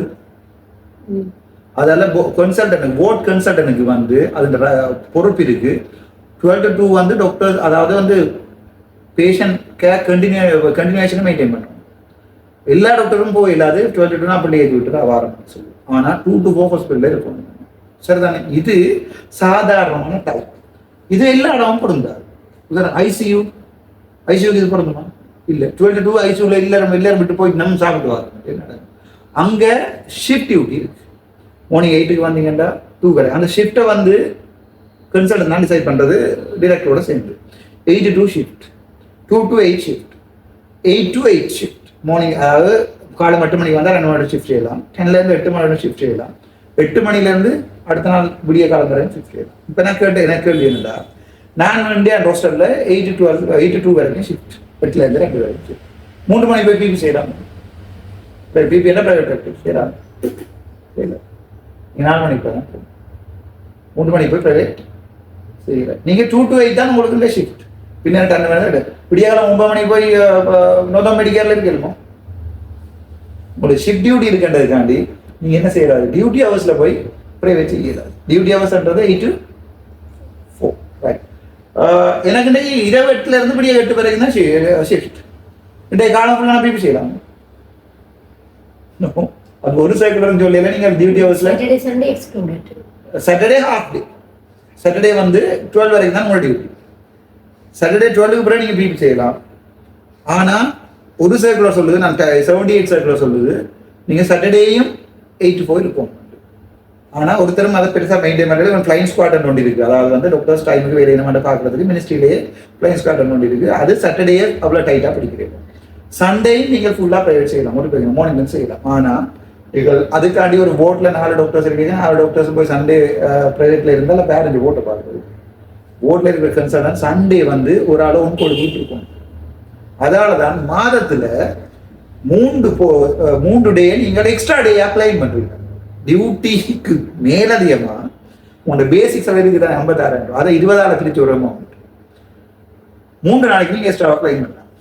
எப்போ கிளைம் பண்ணலாம்? ஏதாவது 2 சண்டேயும் ஒரு போயாடு, அல்லது ஏதாவது 3 போயாடு, அல்லது ஏதாவது 3 சண்டே கிளைம் பண்ணலாம்.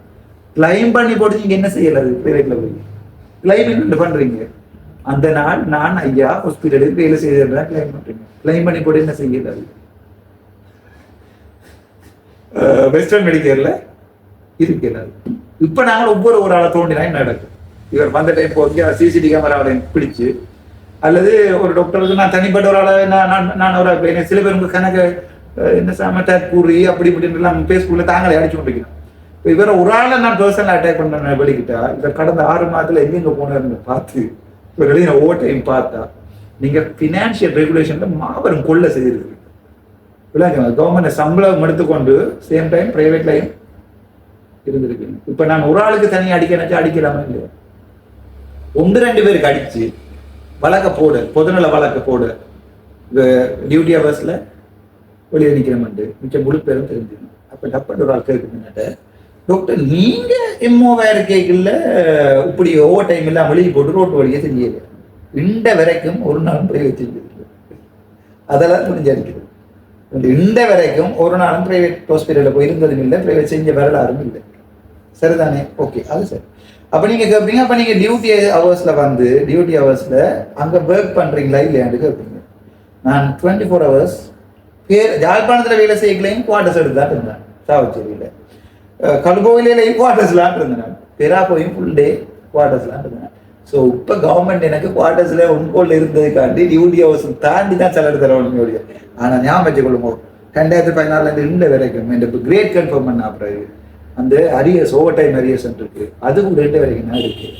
சரியா? 2வது கார்போமின் எல்லா டாக்டர் அதுக்கு நான் 2 வரைக்கும் இருக்கு. இப்போ நீங்கள் சேலஞ்ச் பண்ணுறாங்க வச்சுனா சரியா? ரைட். இப்போ நீ என்ன ஹேக்க போறீங்க? வேற என்ன மொழி சம்பந்தத்தை இல்லை ஒரு ஃபுல் ஒரு கம்ப்ரிஹென்சிவ் ஃபுல் டீடைல் வந்து பொதுமக்களுக்கு சொல்லுவாங்க இந்த டைம். ரைட். கன்சல்டன்ட் சொல்லுங்க, ஒரு ஒரு ஒரு டாக்டர் கன்சல்டன் ஆவார் என்னண்டு எப்படி சொல்லுங்க, ஏதாவது ஐடியா இருக்கு? Who's consultant? சில பேர் ஒரு போஸ்டர் போய் கொண்டிருக்கு, மருத்துவ கலால் நிதி என்றால் என்ன, அர்ச்சுனாவை மருத்துவ கலா நிதி என்று அழைக்கலாமா இல்லையா? அது என்ன? அது அந்த 2 சொல்லுவோம். நாங்கள் தமிழ் தான் எங்கள் பிரச்சனை. இங்கிலீஷ் கலா நிதி என்று தமிழ் தான் இல்லாமல் தமிழ் என்றாலே பிரச்சனை. ஒரு MBBS டாக்டர் ஒரு ஆள் சரிதானே, அவர் பாஸ் அவுட் பண்ணியிருக்கீங்க, அவற்றை பேருக்கு முன்னாடி DR டாக்டர் போட்டு அதுவும் மற்ற ஃபீல்டு இருக்குதானே, லோவோ ஆர்ட்ஸோ சயின்ஸோ, அதில் வர டாக்டரேட்டும் ஒன்று இல்லை. இதை கூட ப்ரொஃபஷனலாக வந்த நேரம். ஏனென்றால் கின்னஸ்ல இருக்குது most hardest course is medicine, it's a Nobel profession. அதால தான் அவைக்கு DR போடுறோம், டாக்டர் கலாநிதி, மருத்துவ நல்லபடியாக மருத்துவ கலாநிதி. தென் ஸ்ரீலங்காவில் இருக்கிற கோர்ஸ் வந்து MBBS, பேச்சுலர் ஆஃப் மெடிசின், அது அந்த முதல் MB, பேச்சுலர் ஆஃப் சர்ஜரி, அடுத்த BS. இது வந்து எங்கட சிஸ்டம் வந்து ஆஸ்திரேலியாவை பின்பற்றின சிஸ்டம். ஆஸ்திரேலியா அரசாங்கத்தின்றையும் நியூசிலாந்து அரசாங்கத்திலையும் முதல்ல வச்சுக்கொண்டு தான் ஸ்ரீலங்காவோட ஹெல்த் சிஸ்டம் 1950 சொச்சங்களில் வரையப்பட்டது. ஸ்ரீலங்காவில் மட்டும்தான் டாக்டர்ஸ் ஹாஸ்பிட்டல் டிரெக்டராக வரலாம். SLAS முடிச்சாலும் என்ன செய்யலாது, SLES முடிச்சா ஹாஸ்பிட்டல் டிரெக்டராக வரையலாது. ஆனால் யூகேல எடுத்து பார்த்தீங்கன்னா MBA செய்து கொண்டு ஹாஸ்பிட்டல் டிரெக்டராக வரலாம், மாஸ்டர் ஆஃப் பிஸ்னஸ் அட்மினிஸ்ட்ரேஷன் வரலாம். ஸ்ரீலங்காவில் MBA முடிச்சாலும் வரையலாது. அதை கவர்ன் பண்ற ஆக்ட் ஆன் ஹெல்த் சர்வீஸ் மேட்ஸ், மெடிக்கல் சர்வீஸ் மேட்ஸ். ஆஸ்திரேலியாவிலையும் இதே தான் சிஸ்டம். அங்கே இருக்குது RACMA, royal Australian college of medical administrators. அங்கேயும் டாக்டர்ஸ் தானே ஹாஸ்பிட்டலில் டிரெக்டர்லாம் வரலாம். அதுக்கு பிறகு நியூசிலாண்ட்லையும் இருக்குது. வேறு எந்த கண்ட்ரிலையும் டாக்டர்ஸ் மட்டும்தான் டிரெக்டராக வரலாம் வந்து எனக்கு தெரியும். இன்னும் இந்த 5 வருஷம் முடிய அடியன் ரெக்மாவுக்கு அப்ளை பண்ணி நான் போகிறதா தான் புதிய திட்டம். அதால தான் நான் இந்த 5 வருஷம் ஒரு முழு மூச்சு அரசியல் இருக்கும், முடிஞ்ச வரைக்கும் செய்தோம். அதுக்கு பிறகு வாய் தட்டாத அதை நான் என்ன டிசைட் பண்ணல, பெரும்பாலும் செய்கிறேன். ஏனென்றால் எனக்கு நான் ஒரு நாளுமே ஒரு எம்பியாக வரணுமெண்டோ இது செய்ய முடியல. பட் நான் ஒரு வேலையை எடுத்தால் நீட்டாக செய்வேன். அது நீங்கள் எந்த வேலை தந்தாலும் தெரியும். சித்திரங்கிறதா இருந்தாலும் விடிய அப்படியே போய் அடுத்த நாள் வரைக்கும் தேடிக்கொண்டே இருப்பேன், நித்திர பிடிக்கணும். சரி, இப்போ நீ டாக்டர் சம்பந்தமான ஏதாவது டவுட் இருந்தால் கேளுமோ, அல்லது நாங்கள் பார்ட் 2க்கு வருவோம்.